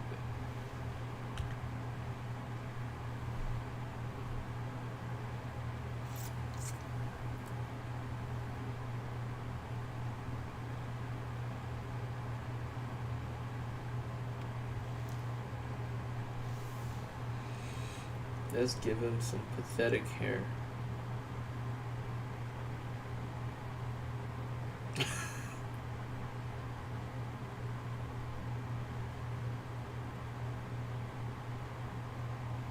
There you go. Put some hair on this dude.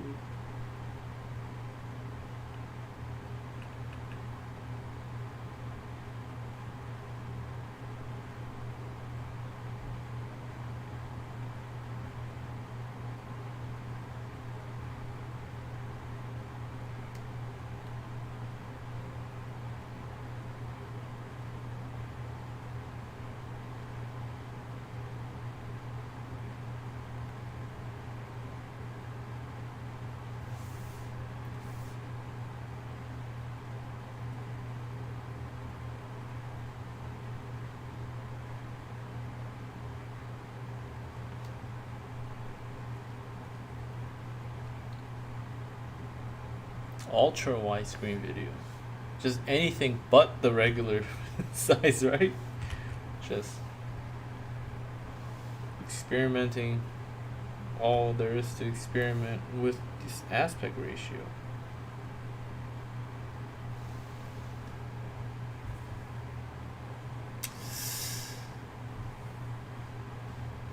Battery's running out with the webcam.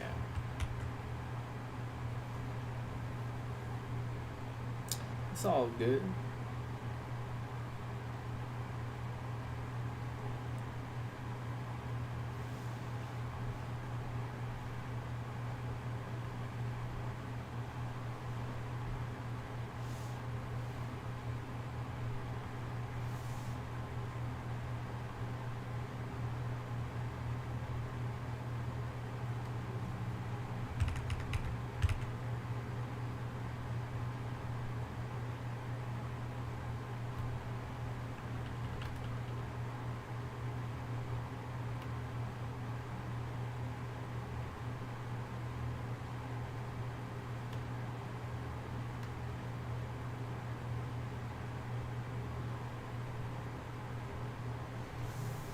Sir, the criminal is ready.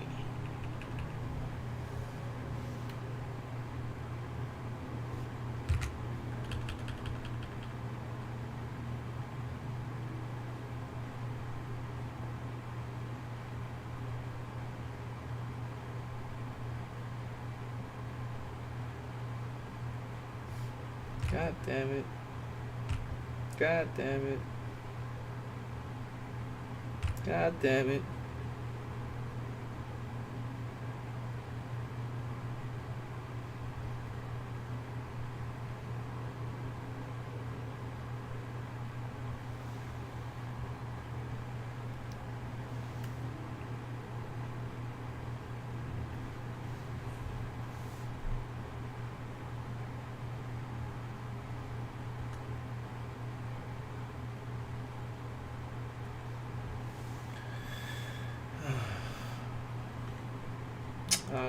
I don't know.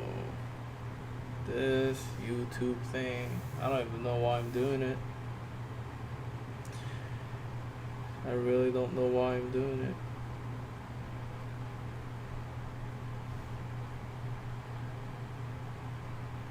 I guess for like exposure. I guess I'm doing it for exposure. For my art.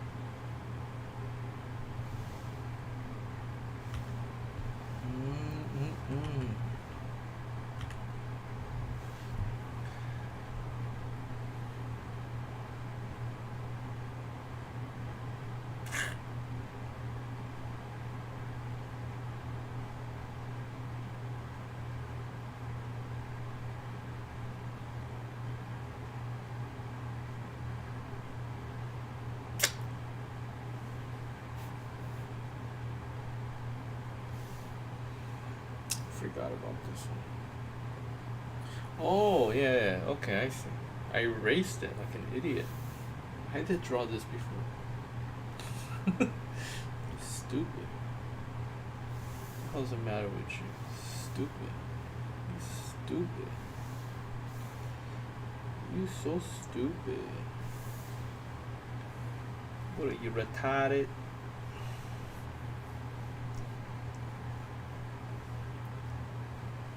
2006 Dell LCD, bro. That's old school, man. Going retro, bro. I miss those screens, man. I miss those monitors. The one that has the back.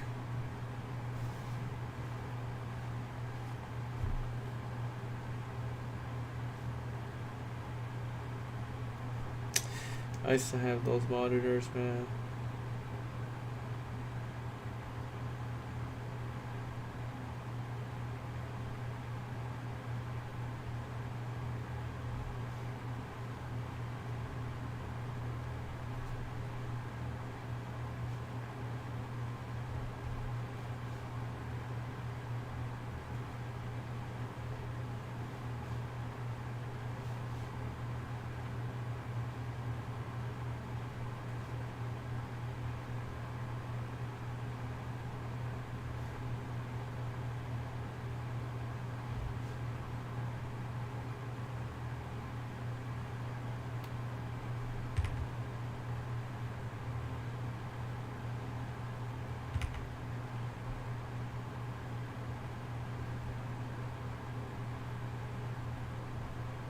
Remember, it used to look like that, my old monitor. It was like a huge monitor. Well, not so huge, now that I think about it. But at that time, it was a big monitor.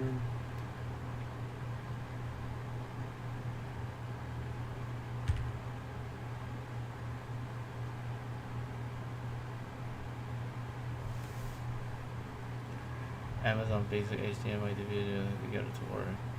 Yeah, it sucks, man. I have a lot of those old cables and, well, no, actually I think I threw them away. 'Cause I was just hoarding it, like the old stuff. Like, I don't really throw away stuff, I hoard. I'm a hoarder. But it got to a point where, like, I gotta get rid of some of these.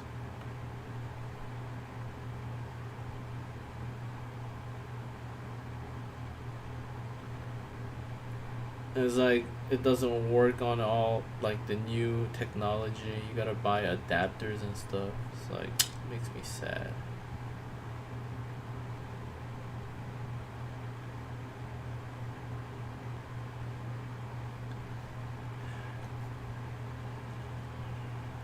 Yes, the CR2 the one I. But it's like, you know, tinkering with those stuff now is like a hobby for some people. You know, it's like working on old cars, I guess. So you know, it's all good. I think I might get into that now. It's like, why not? Why not? And learn about the technology while you're at it. It looks something like this.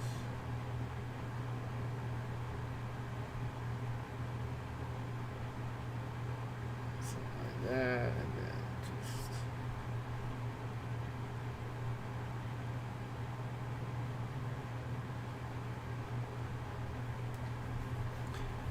Sad I threw it away.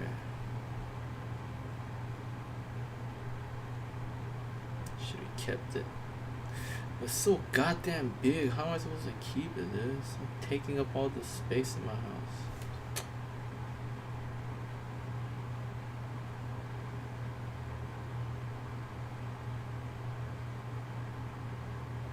It's like, what am I supposed to do? What should I do? What should I do?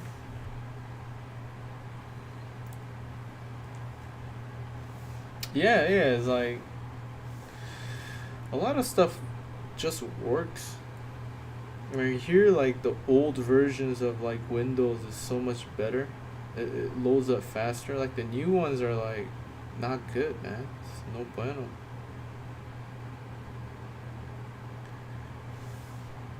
Just technology, just like the internet sucks. Technology's getting shittier. What's going on? I'm so confused, man. I'm so confused.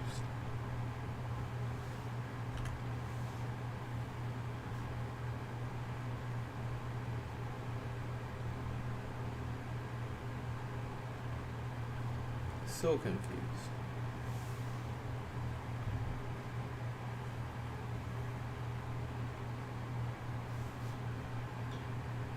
My face cam might just turn off. It's low on battery. Why? I should have charged it. God damn it. So stupid.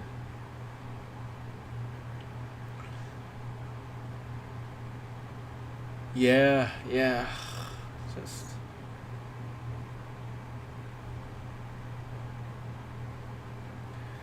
Everything sucks, man. Like, technology sucks now. Like, what's going on, dude?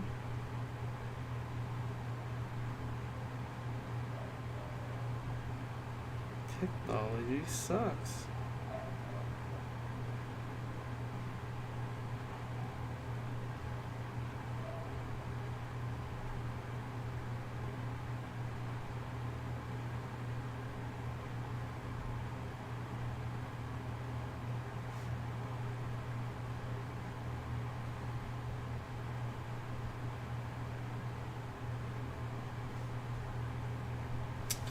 It looks something like that.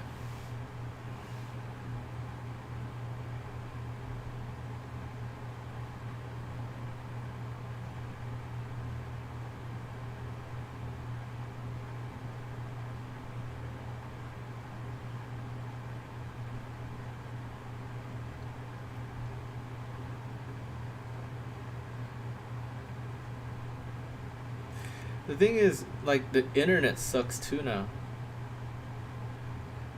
Just like I can't find anything that I'm looking for.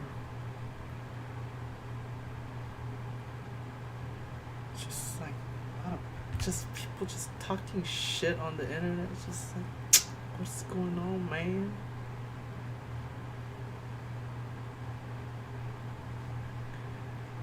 Let me find some fucking answers, dude.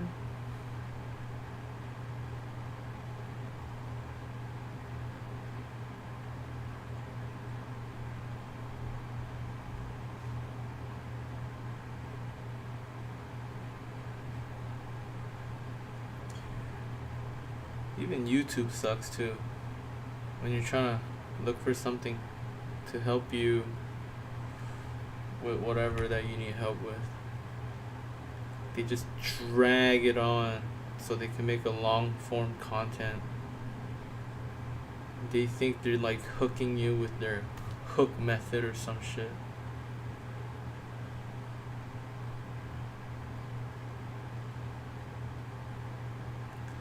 This is how you grab the attention of the viewer. You have to waste their time by not getting to the fucking point. Get to the point.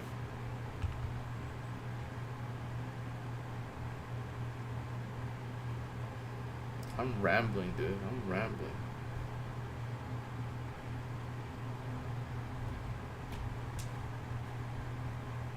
"2015 channel? 2015 YouTube channel?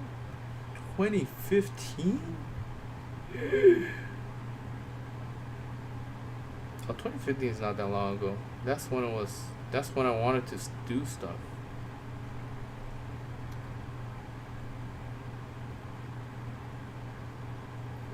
Yeah, I'm late to the party. I thought I was too cool for YouTube.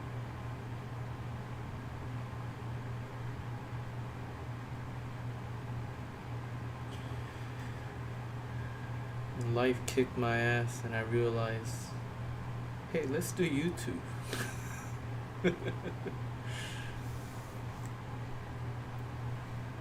Damn, nice. You're on top of it though.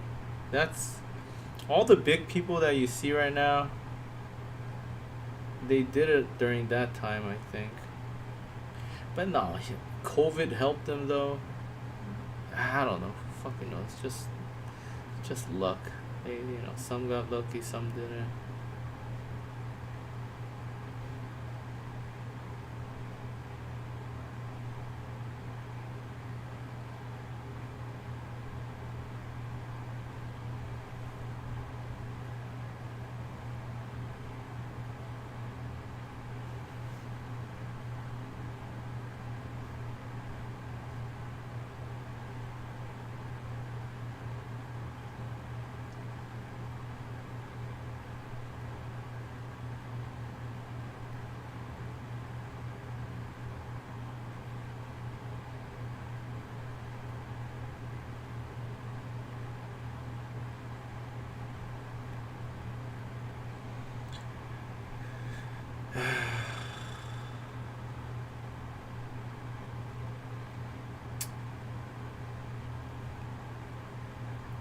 Hindsight 2020, man. Hindsight 2020.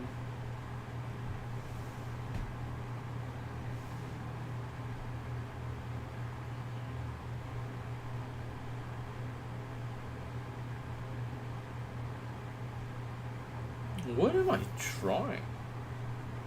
It's like rambling and drawing dumb shit, dude.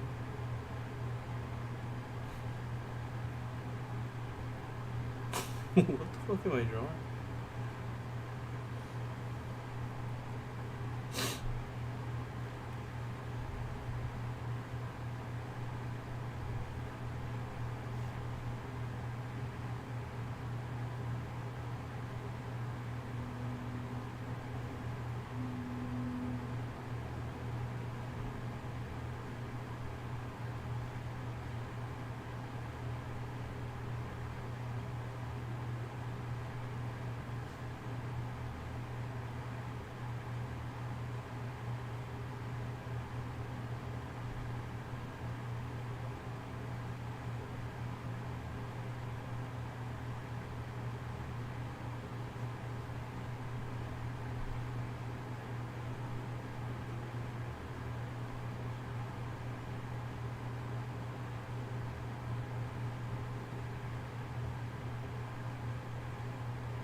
don't think this is appropriate, but I'm gonna go through with this.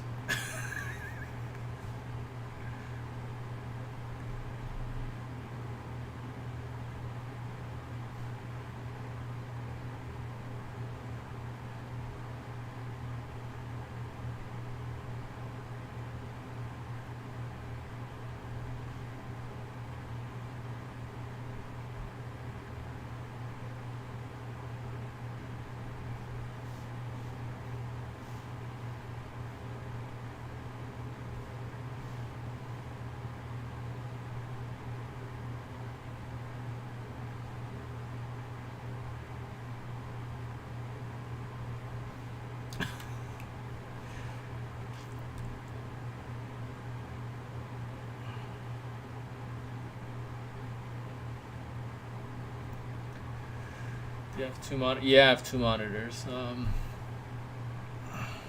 Also, another reason I don't get views, I don't clickbait in the thumbnail or title. Also, don't want to take it. Yeah. Two wide screens, just I don't know. It's too much screen space, I guess. Yeah, too much screen space isn't too good. I agree. Yeah, like a lot of people clickbait.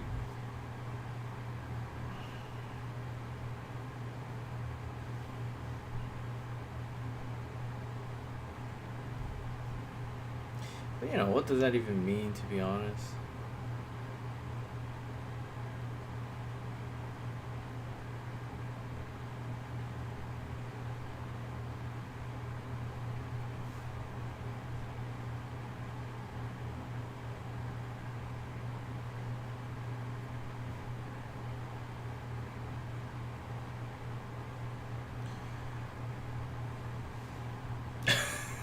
So stupid.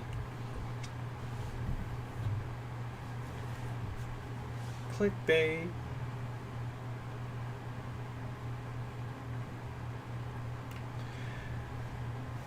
I don't know, man. I feel like on YouTube the things that perform well is like how to make money doing something on a certain topic, like niche, and drama farming. Oh, it's just fucking bullshit. It's just all the bullshit. It doesn't even matter. Things that doesn't matter.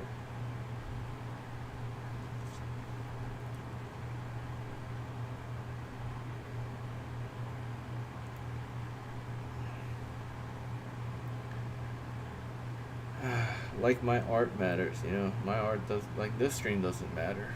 It's just entertainment. People here to waste time, spend the remaining hours of their life.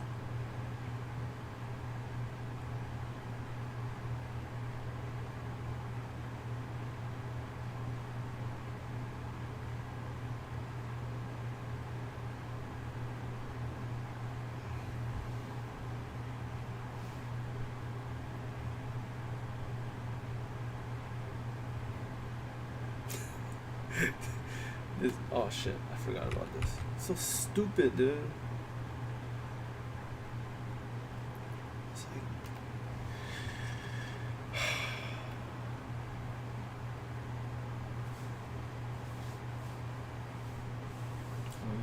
YouTube is not for the people when they remove their slogan.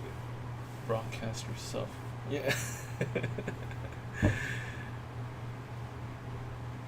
Yeah, it's changed. They changed their business.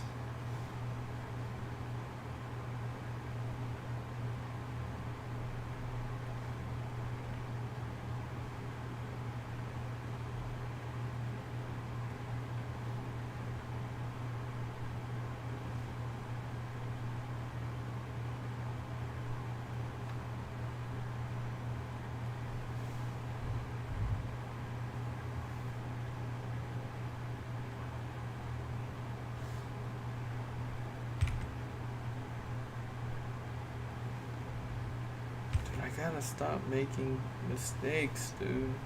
There you go.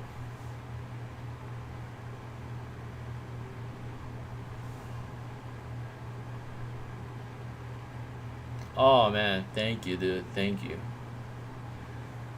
Thank you very much.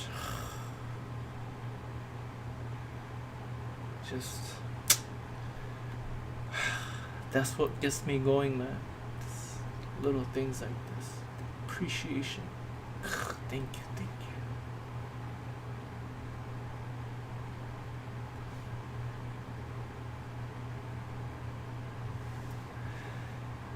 That will get me going for another several years.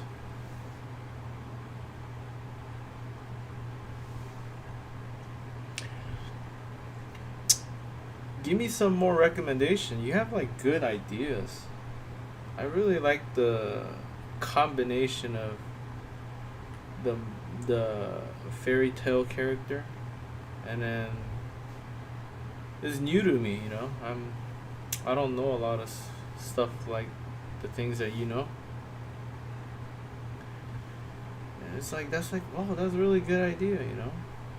And then I learned about that anime fairy tale. It's popular. I didn't even know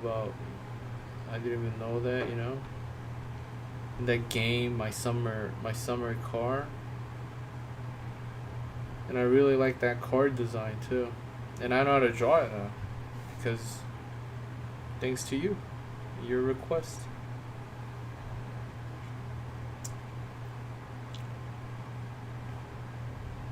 This is so bad. This is not PC right here. What the fuck am I drawing?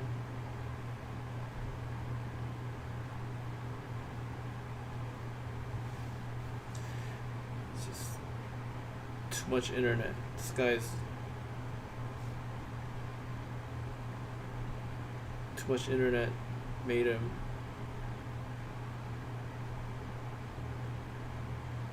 whatever he is right now.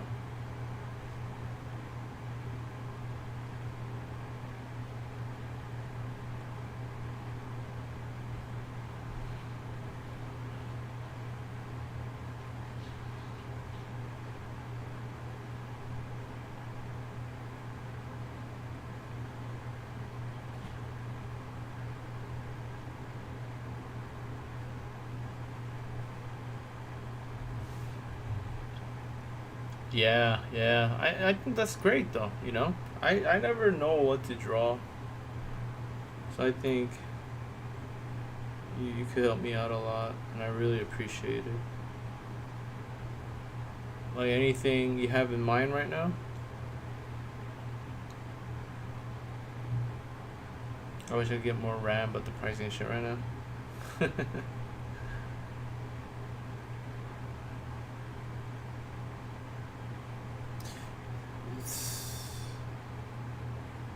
Can't get anything right now. I could barely afford food, let alone RAM. RAM? It's my dream.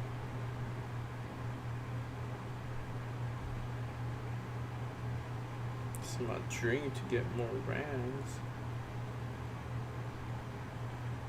RAM's the last thing on my mind.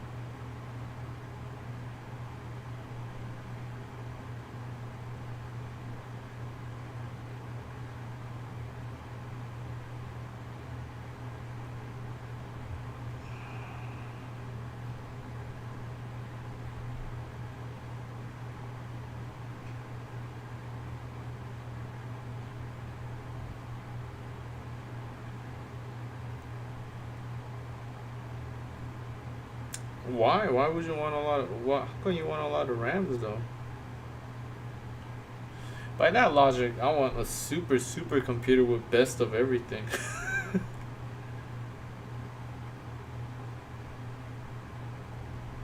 I just, you know, it's all about the money. If you could afford it, then there's no issue.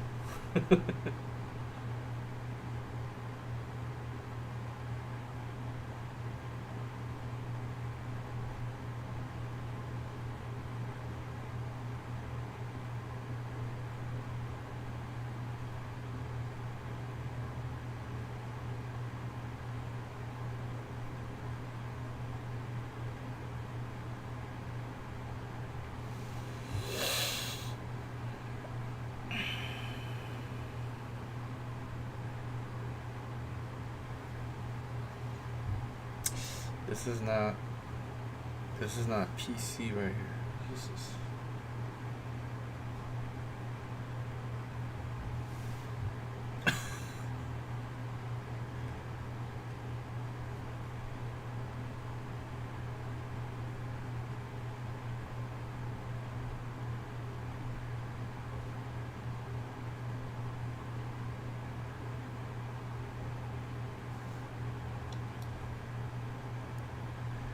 I think I have like 32. I think I'm double that. No, I have like 28 actually. No, it's not 32. Because I got 8 gig, and then I bought more. 16, 24 or something. Yeah.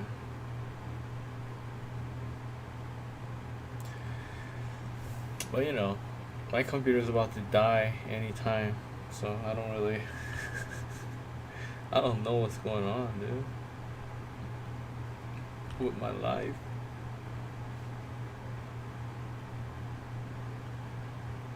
But this year, it will work out. Things will work out. You will get your RAM. I'll make some money doing this bullshit art. It'll work out. It'll work out.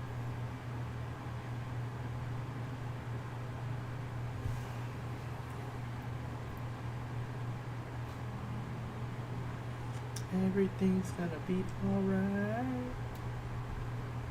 Can't imagine what it's like for people with 8. They live a modest life, dude. They don't do anything crazy. They just check their email and I guess they go to sleep. Which is an respectable lifestyle now, you know?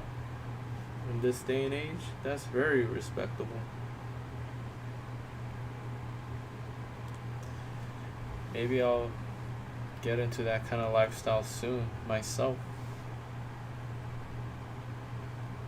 Just log off.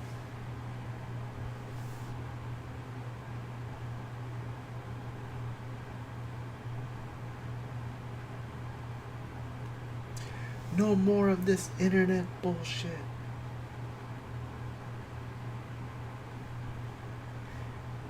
I'm done with this.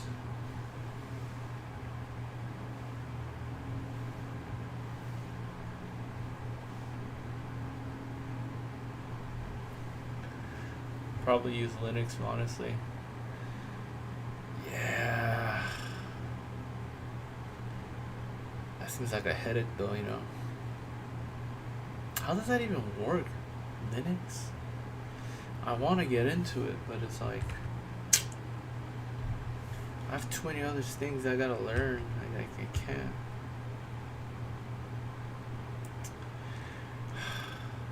So many things to learn, so little time.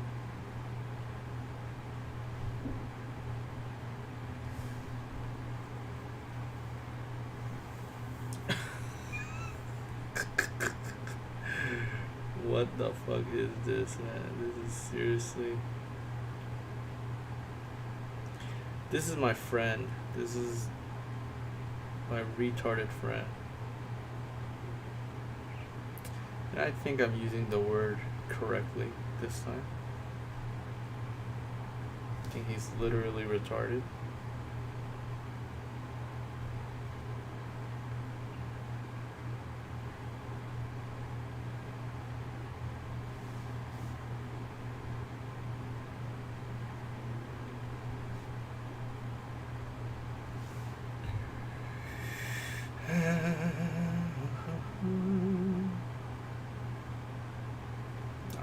See this? These clothes wrinkles, man. You gotta chill out on it, dude. Just trying to wrinkle everything. What's wrong with you? That's not even right either.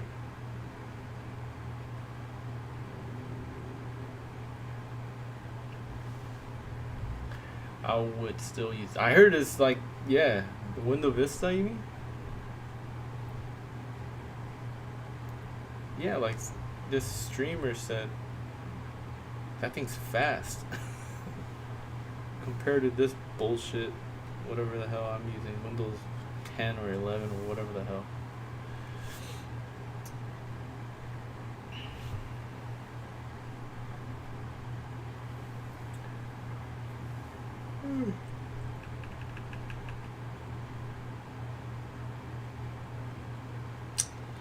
I'm hungry again. Ugh.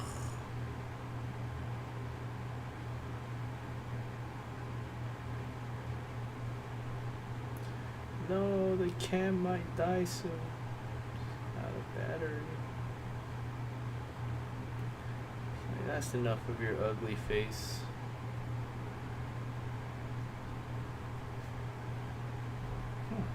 That surprisingly looks good. I'll leave it up.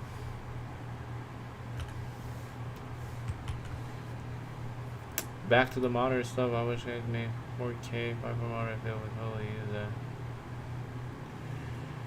Yeah. I don't see why not.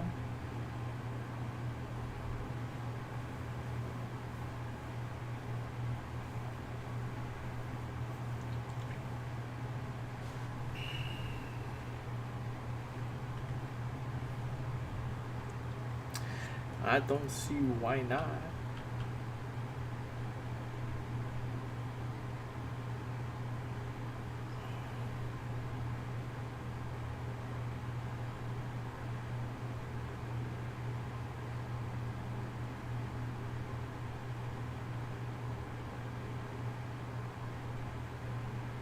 I feel like you really love the 5:4 ratio.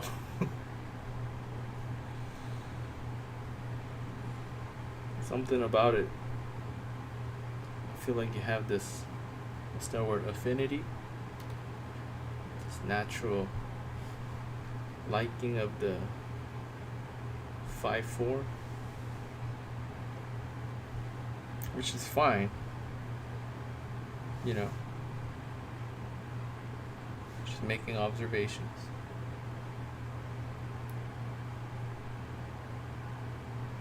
Really? China doesn't even make it? Nah, China has everything, dude.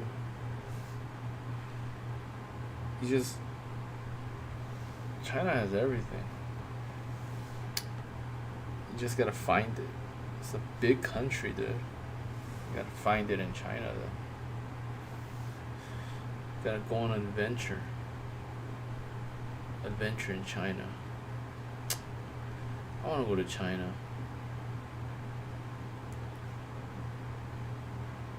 Learn how much America is behind on stuff.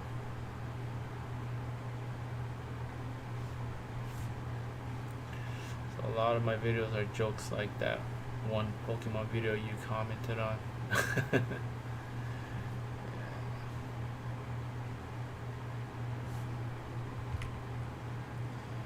I like those jokes.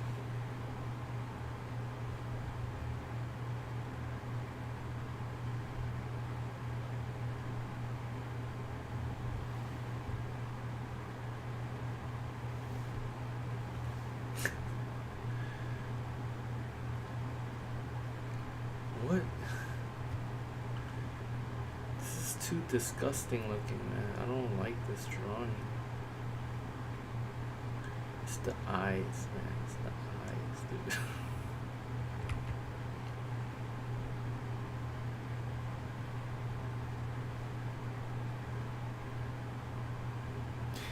Why does this look extra ugly?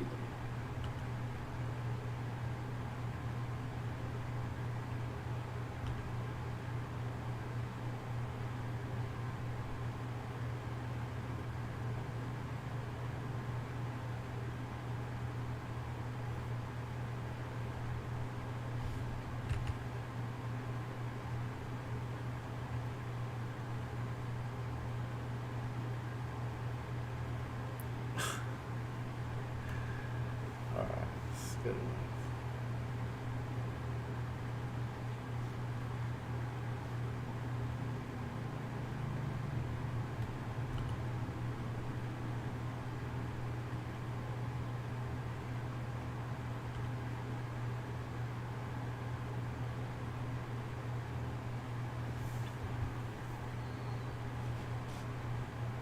Have you ever had a video get no views?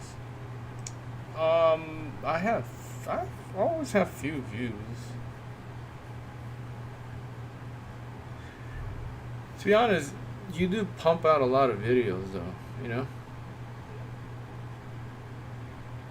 So it's like kind of.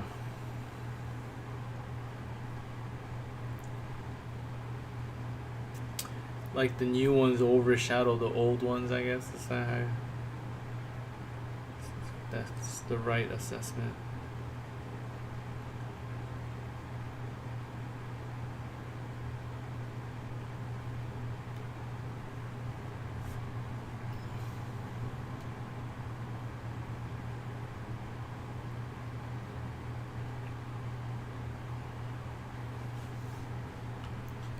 Sparkle in his eyes. Oh, it's scary.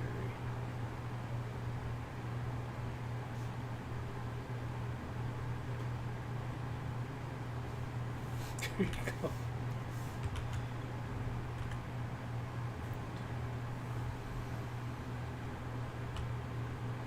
I try not to like overshadow my recent video.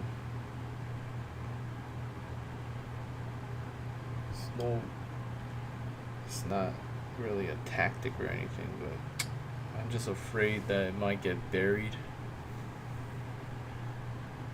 That's all.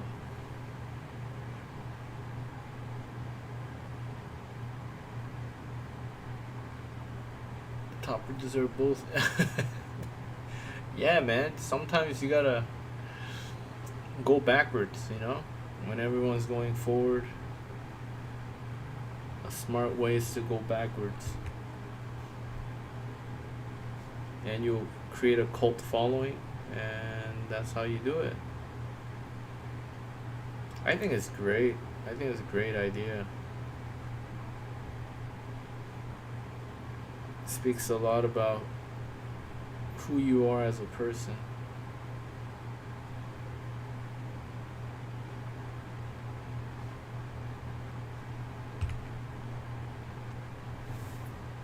The king of 54480p.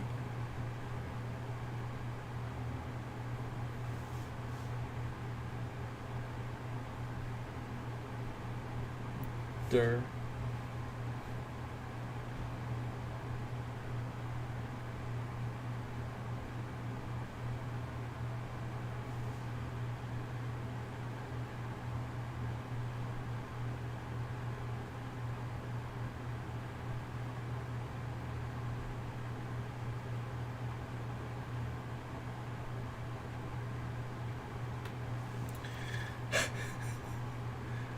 Why did I draw this?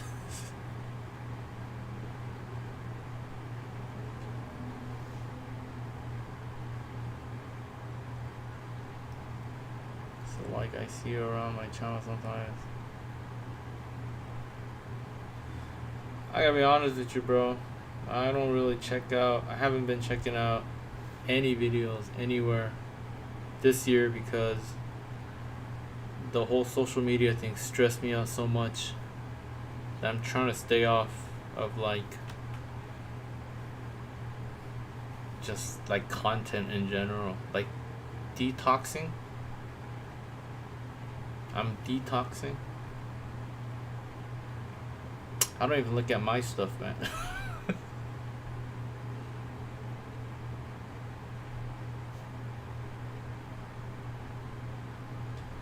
I just know that you're working very hard. I know that.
20 to 25. Jesus.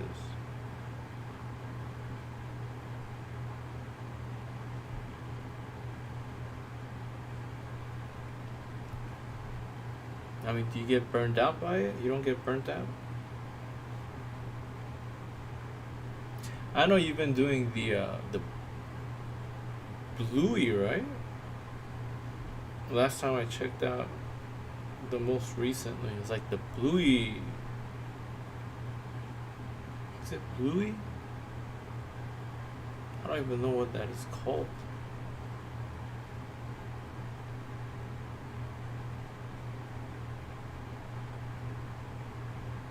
I hope I'm not talking out of my ass.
They on that game based on the show. Okay, the percent content is yeah, I think that's the one I saw recently.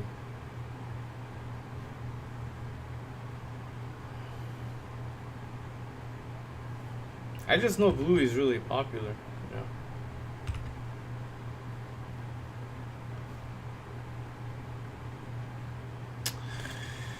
I gotta start drawing Bluey or something. You know, I gotta diversify myself.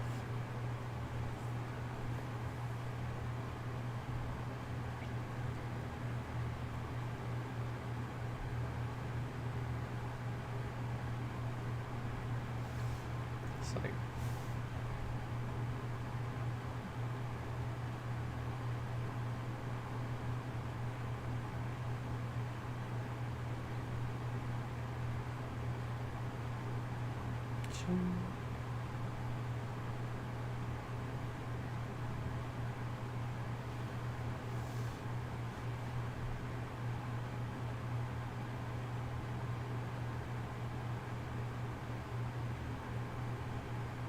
fuck.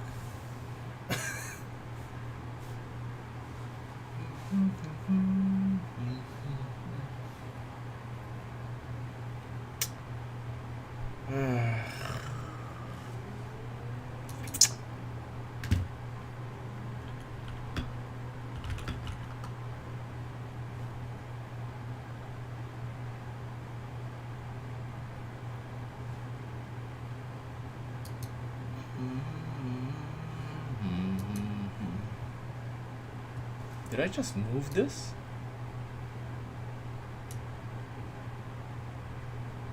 That's crazy.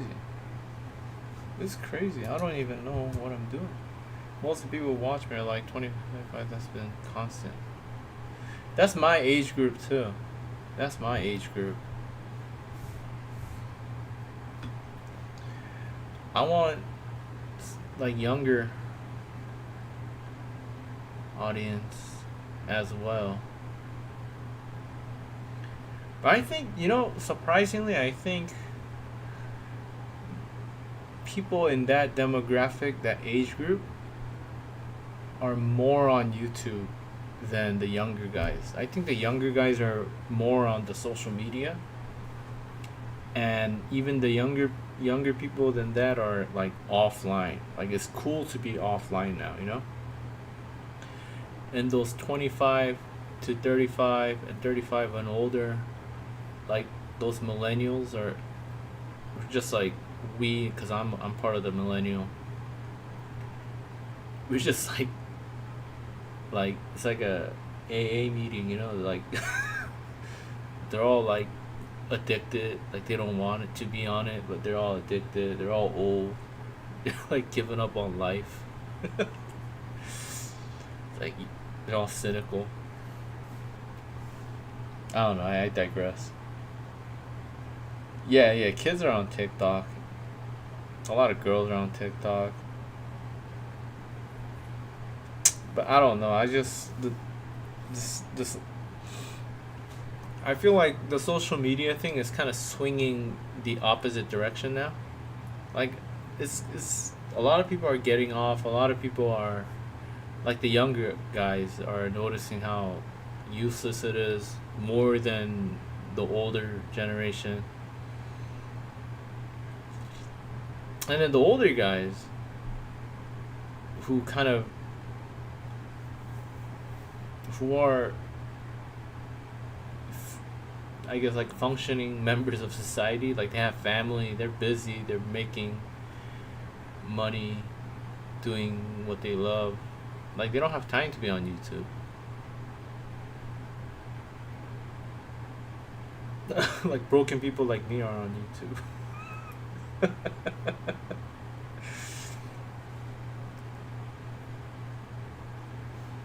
I don't know, man. I don't know what the hell I'm talking about. This is so weird looking, dude. Gotta calm down with this.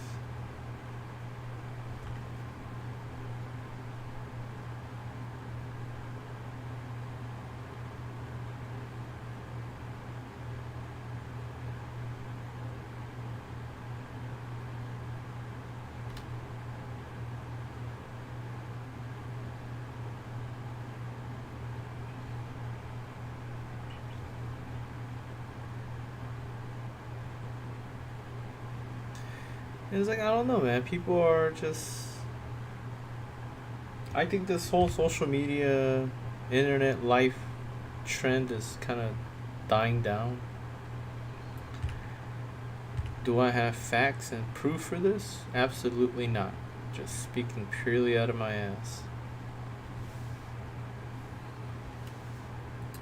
But just how I feel. I feel like people are noticing the harm and the danger and the bullshit behind this.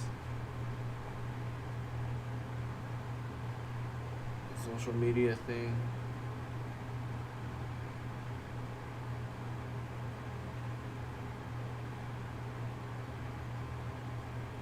And the internet sucks.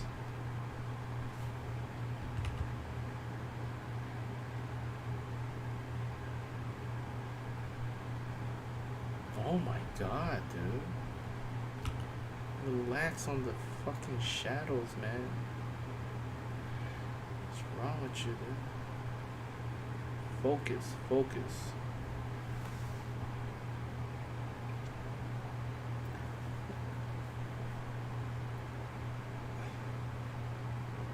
Happen with dating? Then it, you could be like PewDiePie, where changing the algorithm and gets you all the views because that's what happened to him. Is that what happened to PewDiePie? Oh, that's cool. I had no idea. I feel like this is going to happen with dating, especially with dating apps. Man, dating. I'm not even on that thing anymore. This dating app's bullshit, dude. I think a lot of people understand it though. Like they know this is just fucking bullshit. Dating apps just pure bullshit.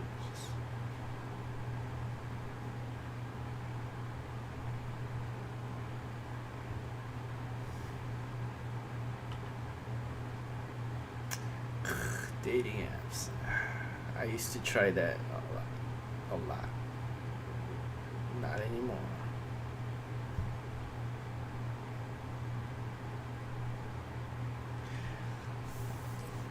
There's a lot of experiment where like guys make a fake dating app as a girl and they get like crazy amount of matches in a single day by thirsty people.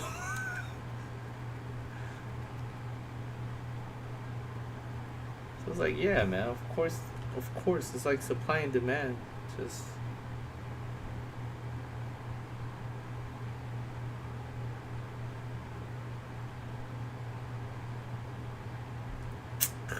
just it's terrible everywhere. It's internet. It's ruined the whole generation. Jesus, what am I doing?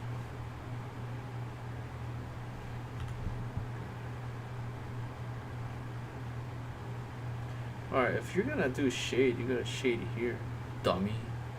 Ah, I'm so stupid. I'm just like hitting it that way. Yeah. So stupid, I'm so stupid.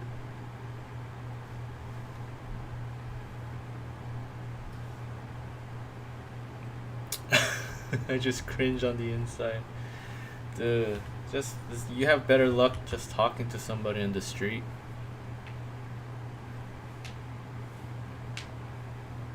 Yeah, it's all scams over there. I had a chance to monetize, but I didn't because I knew that I couldn't keep up with the views to make it worth it. What are you talking about? I had a chance to monetize, but I didn't because I knew I couldn't keep up with the views to make it worth it. Like your channel? Monetize your channel?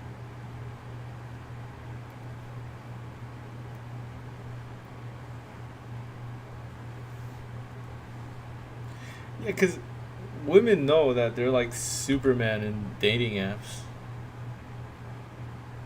Like, they know they got so much leverage. It's like boring to them. And they're not gonna catch like the delusional dream guy on it anyway, so it's like they're learning, I guess. They're learning. Oh, maybe dating apps not all that great for me.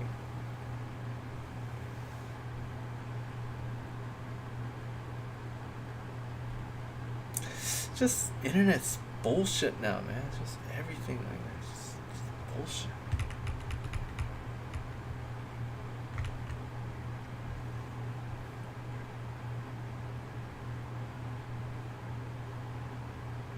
Mao, you should just oh.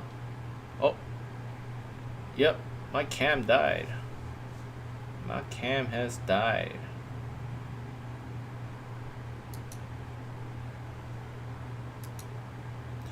Well, you just gotta listen to my stupid voice. But yeah, which I think you have to have constant views to it. You don't. I'm monetized. You don't have to have constant views to stay monetized. Like once you're in the partnership program, I think like you're just in. You should monetize it, dude.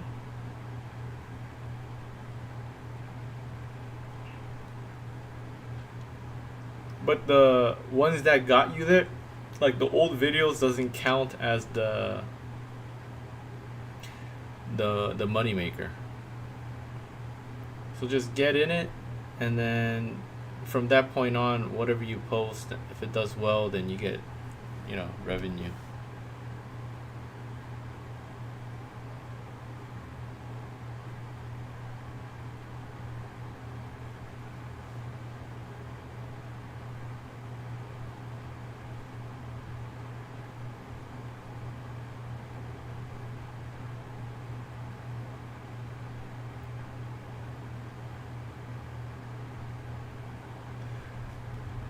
How did I get to 1K? I was at like 300 subs, like at November, and then I was like, yes, a lot of luck, and then I made the Patrice O'Neal video because I like Patrice O'Neal, and then it was like you can't put music in your videos, right? So I'm like, God damn, what do I put? And I'm just like, I'll just put Patrice O'Neal like trashing women. And then I posted that with the one of the paintings that I'd done, and it just kind of blew up. And I got a lot of subs from that alone.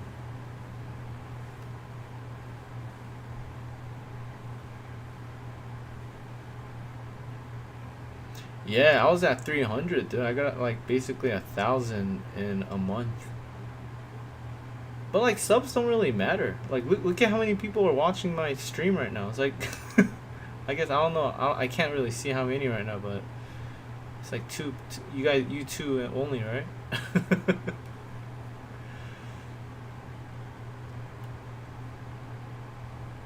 Yeah, subs don't matter. It's all about views now. Subs it will happen if the views are good. The subs are going to happen.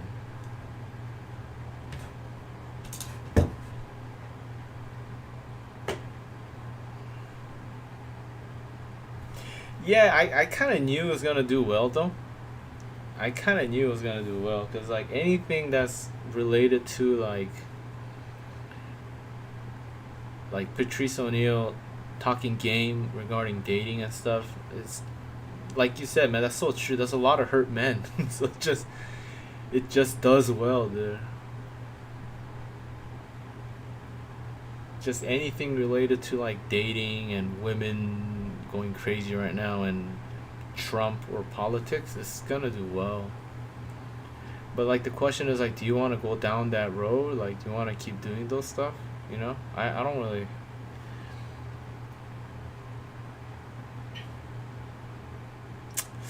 You know, it just depends on you. Yeah. I think you have like a feeling that's gonna do well. Some of them, and it does well.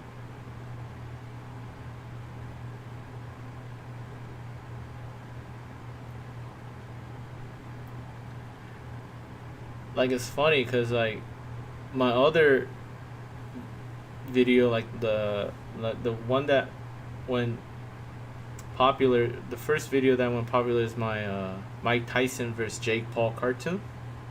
I knew that was gonna do well because like Jake Paul, anything related to Jake Paul, Logan Paul, they just do well.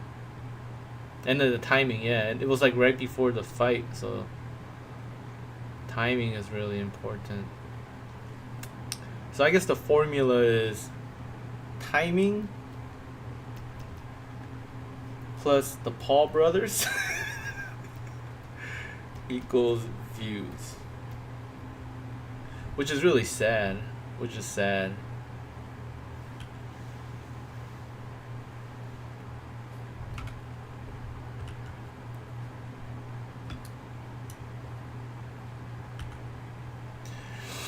I was thinking like there's a lot of like gossip channels, like, oh, you know, this streamer did this streamer did that, and I'm like, this is basically fucking TMZ for YouTubers, you know?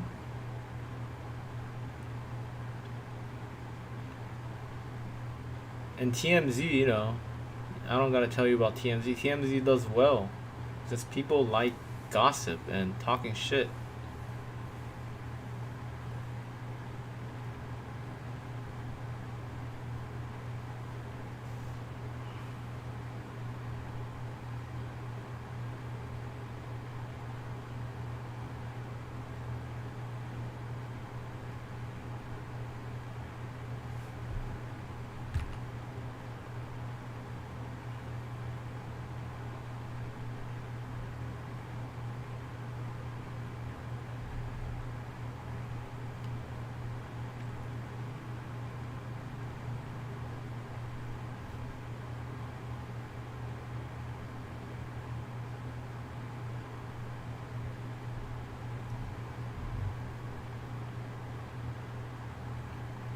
And streaming is like, I don't know why I like streaming because like things like this, I'm just less lonely. I get to talk with you guys, which is dope. Thank you. While I draw. But streaming is like, to become a big streamer, is so much luck involved.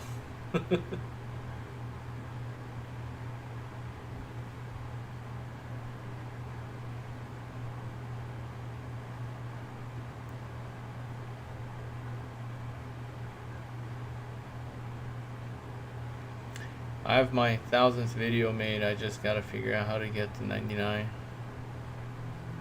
Well, I mean, if your point is to just put video, just put anything, right? As long as you're not... I mean, that's a lot of videos, dude. I don't know how I forget how much you're at right now, but... Dude, experiment, man. Like, try this, try that. You know, post something about...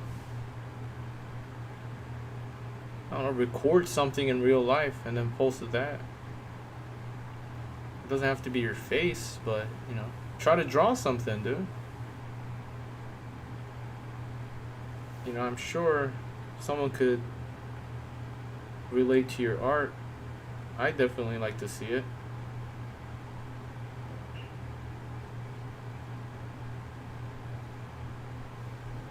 I like that mentality. I gotta get to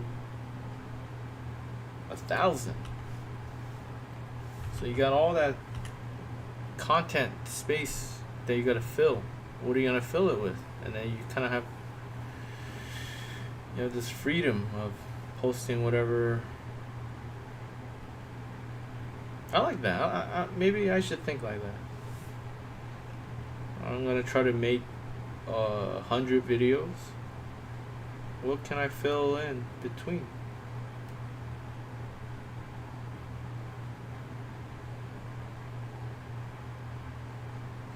You know, a lot of things like that. Experiment, right? You gotta experiment.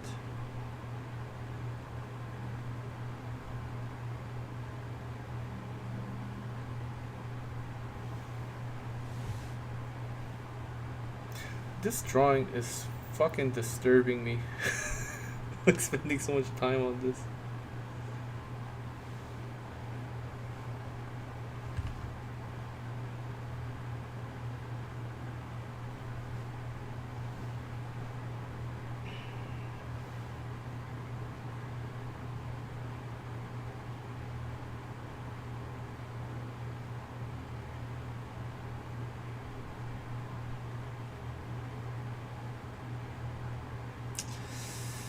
A lot of hurt men out there, man. There's a lot of hurt men.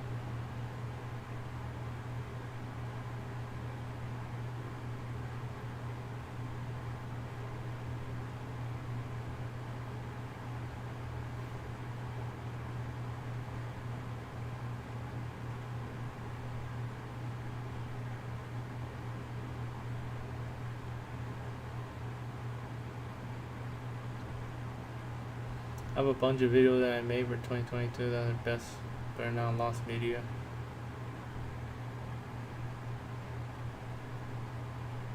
Like, what do you mean? You don't have it anymore, or just like you're saving? It's stored in your computer? I don't understand.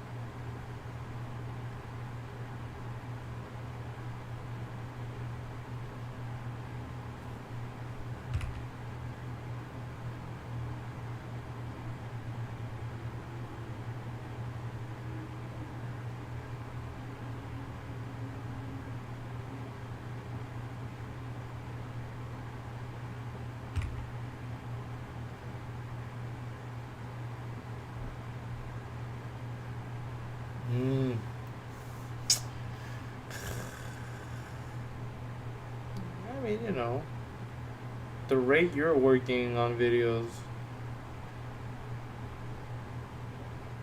you got nothing to worry about, man. You're gonna make it up.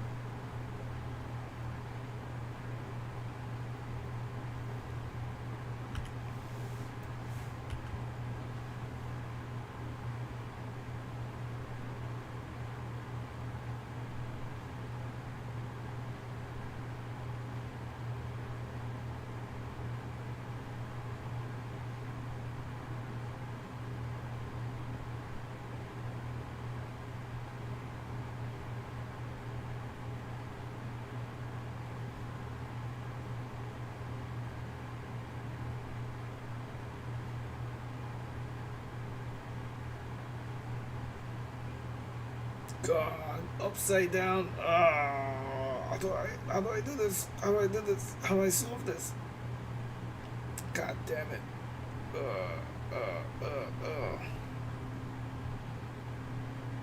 God damn it, dude. Start over. God damn it. 100ish video that I've just gotten rid of. How come? He just didn't like it? Like what made you get rid of him, dude?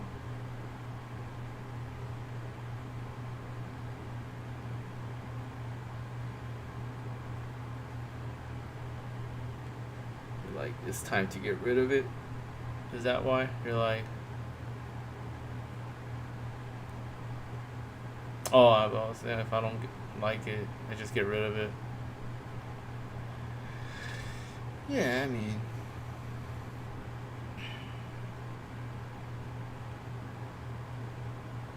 sounds about right. The creator's not satisfied. It's got to go. It's got to go, man.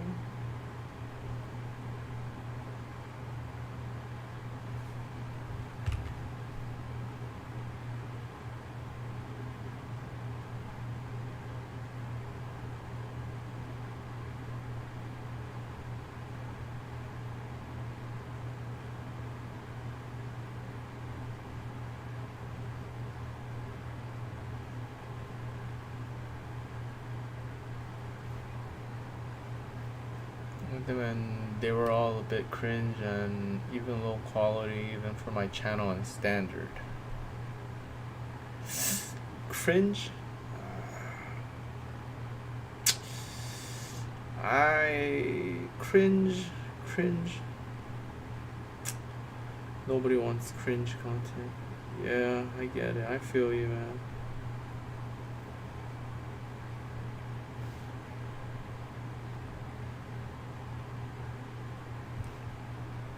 You gotta have standards, dude. You're right.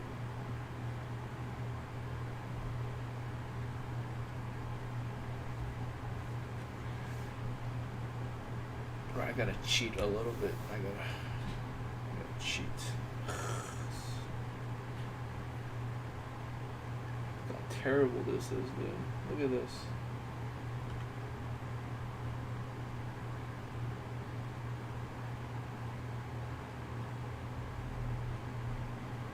Woo.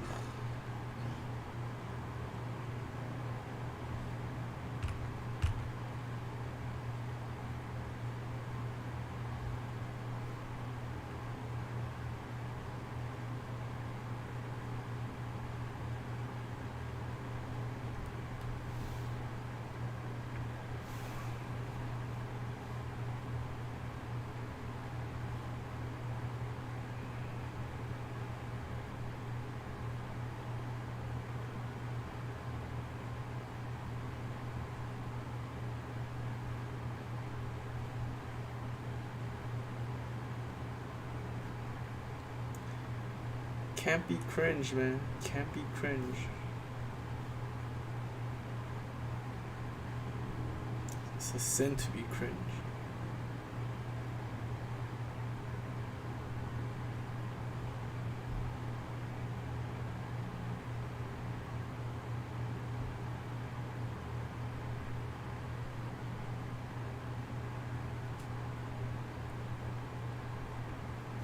Number just in July 2025, nukes.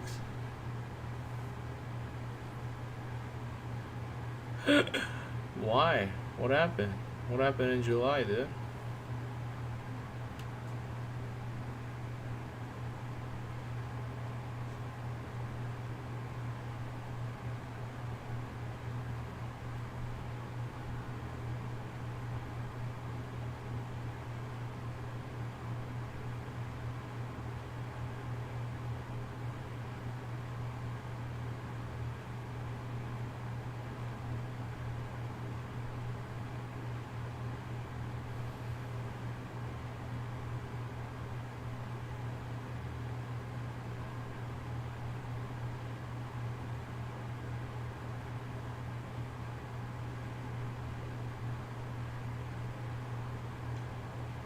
Remember I told you I did.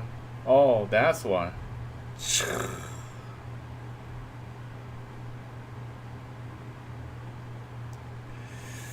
Sometimes you have to let it go, man, even though it hurts you.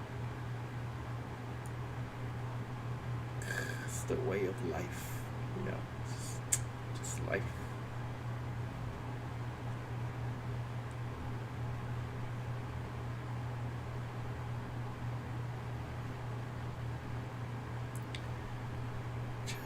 Just the way.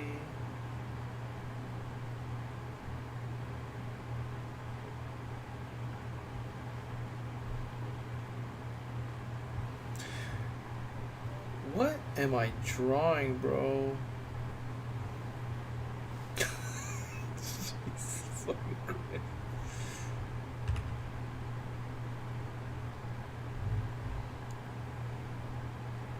Yeah. Nice. Made it all back, dude. That's how you do it, bro.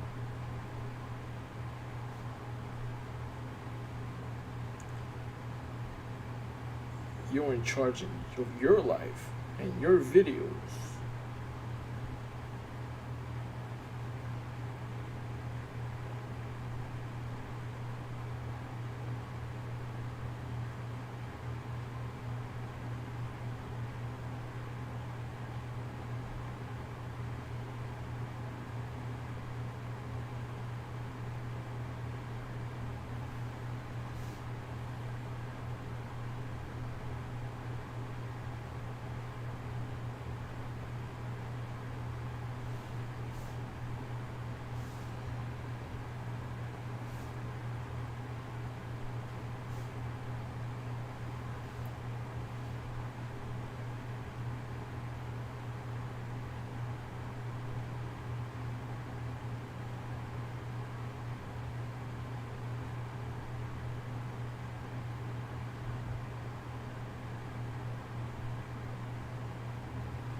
I would like to make this somewhat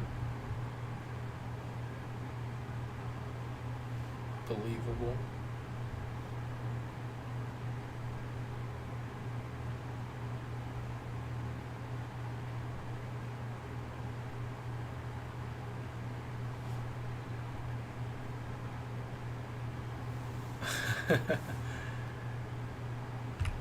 Hey man, you did the right thing, dude.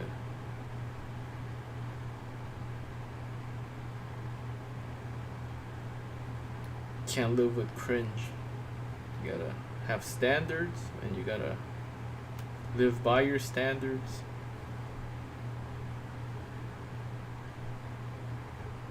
I think you made the right decision.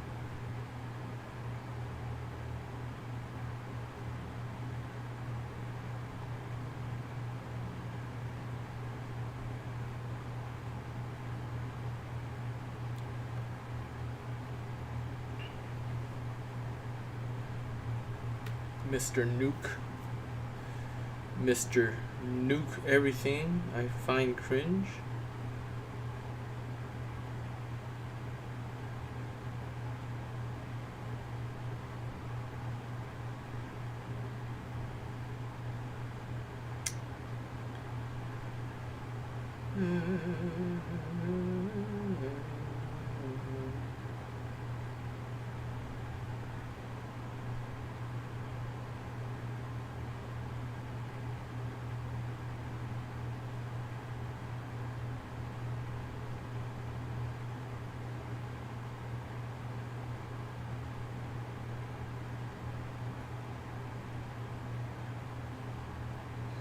You just had to euthanize them. Is that the right word? Euthanize? Yeah. So let them go.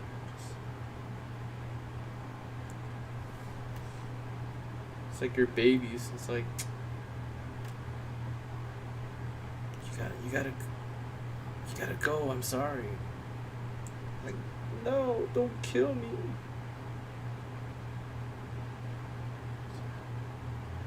It was fun while it lasted.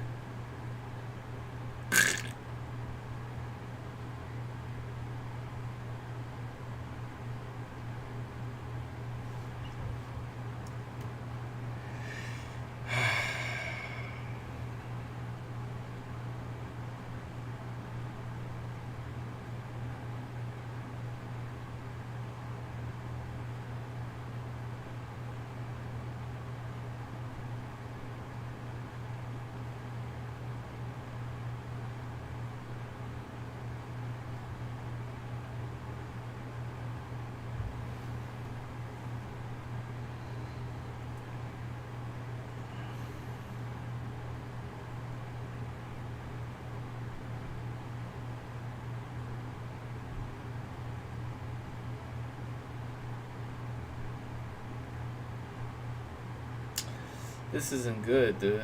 I don't know why I drew this. When I get into the program, 90% of the video become demonetized as copyright. Yeah, man, there's copyright shit is so. Well, I mean, you're not demonetized. You're just not gonna get any.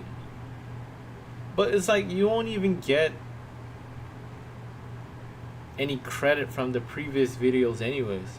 It starts after you start the program, so it doesn't really matter. You can kind of change the direction of it after you get monetized.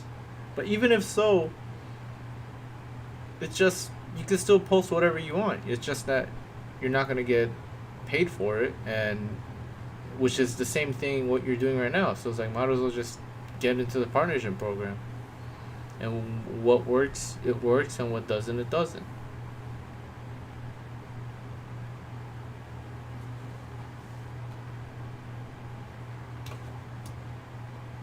You're good, man. Just get into the program, dude. It's worth it.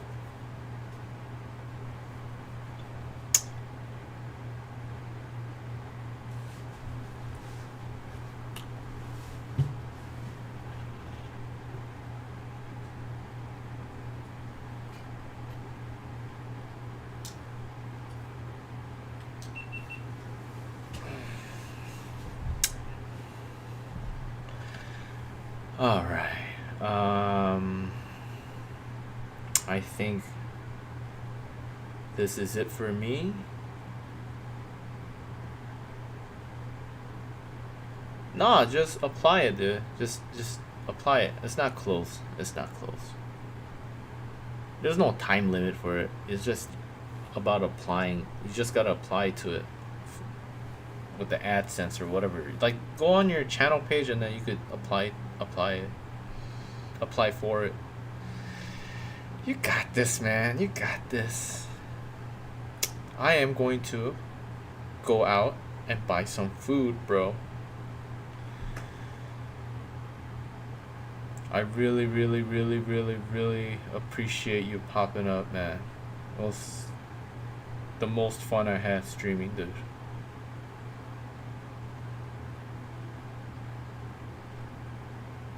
I can't right now to the active strikes.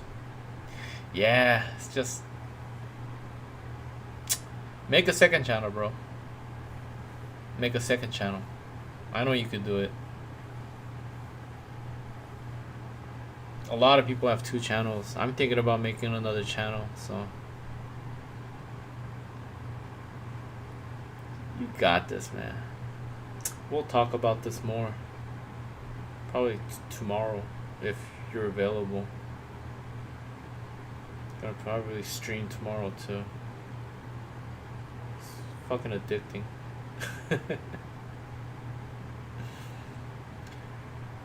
Hey bro, thank you for dropping by. It was fun talking to you. And if you have any requests, let me know. Yeah. Shoot me a request right now, so I could work on it soon. I took so long with the mouth because I wanted to do it pretty good. I hope you're satisfied with it.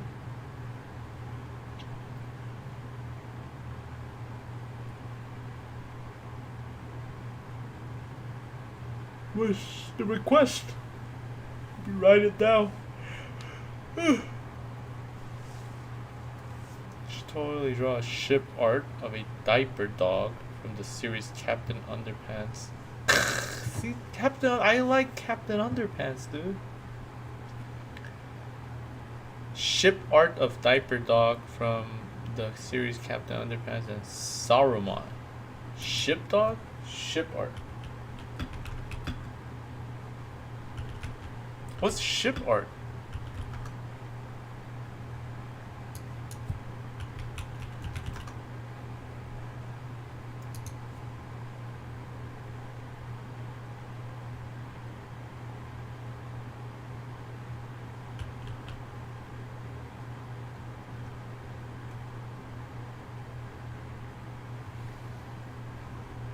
Ship art? I don't know what that is.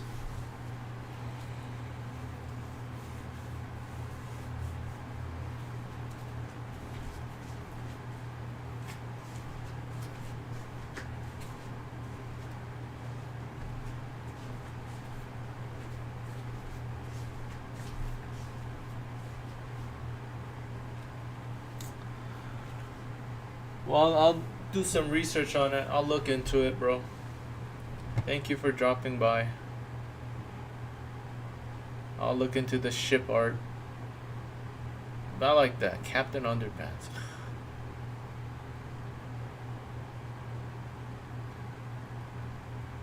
Yeah, man. We'll talk. We'll talk again. Thanks, bro. Thank you. Peace out. See you later.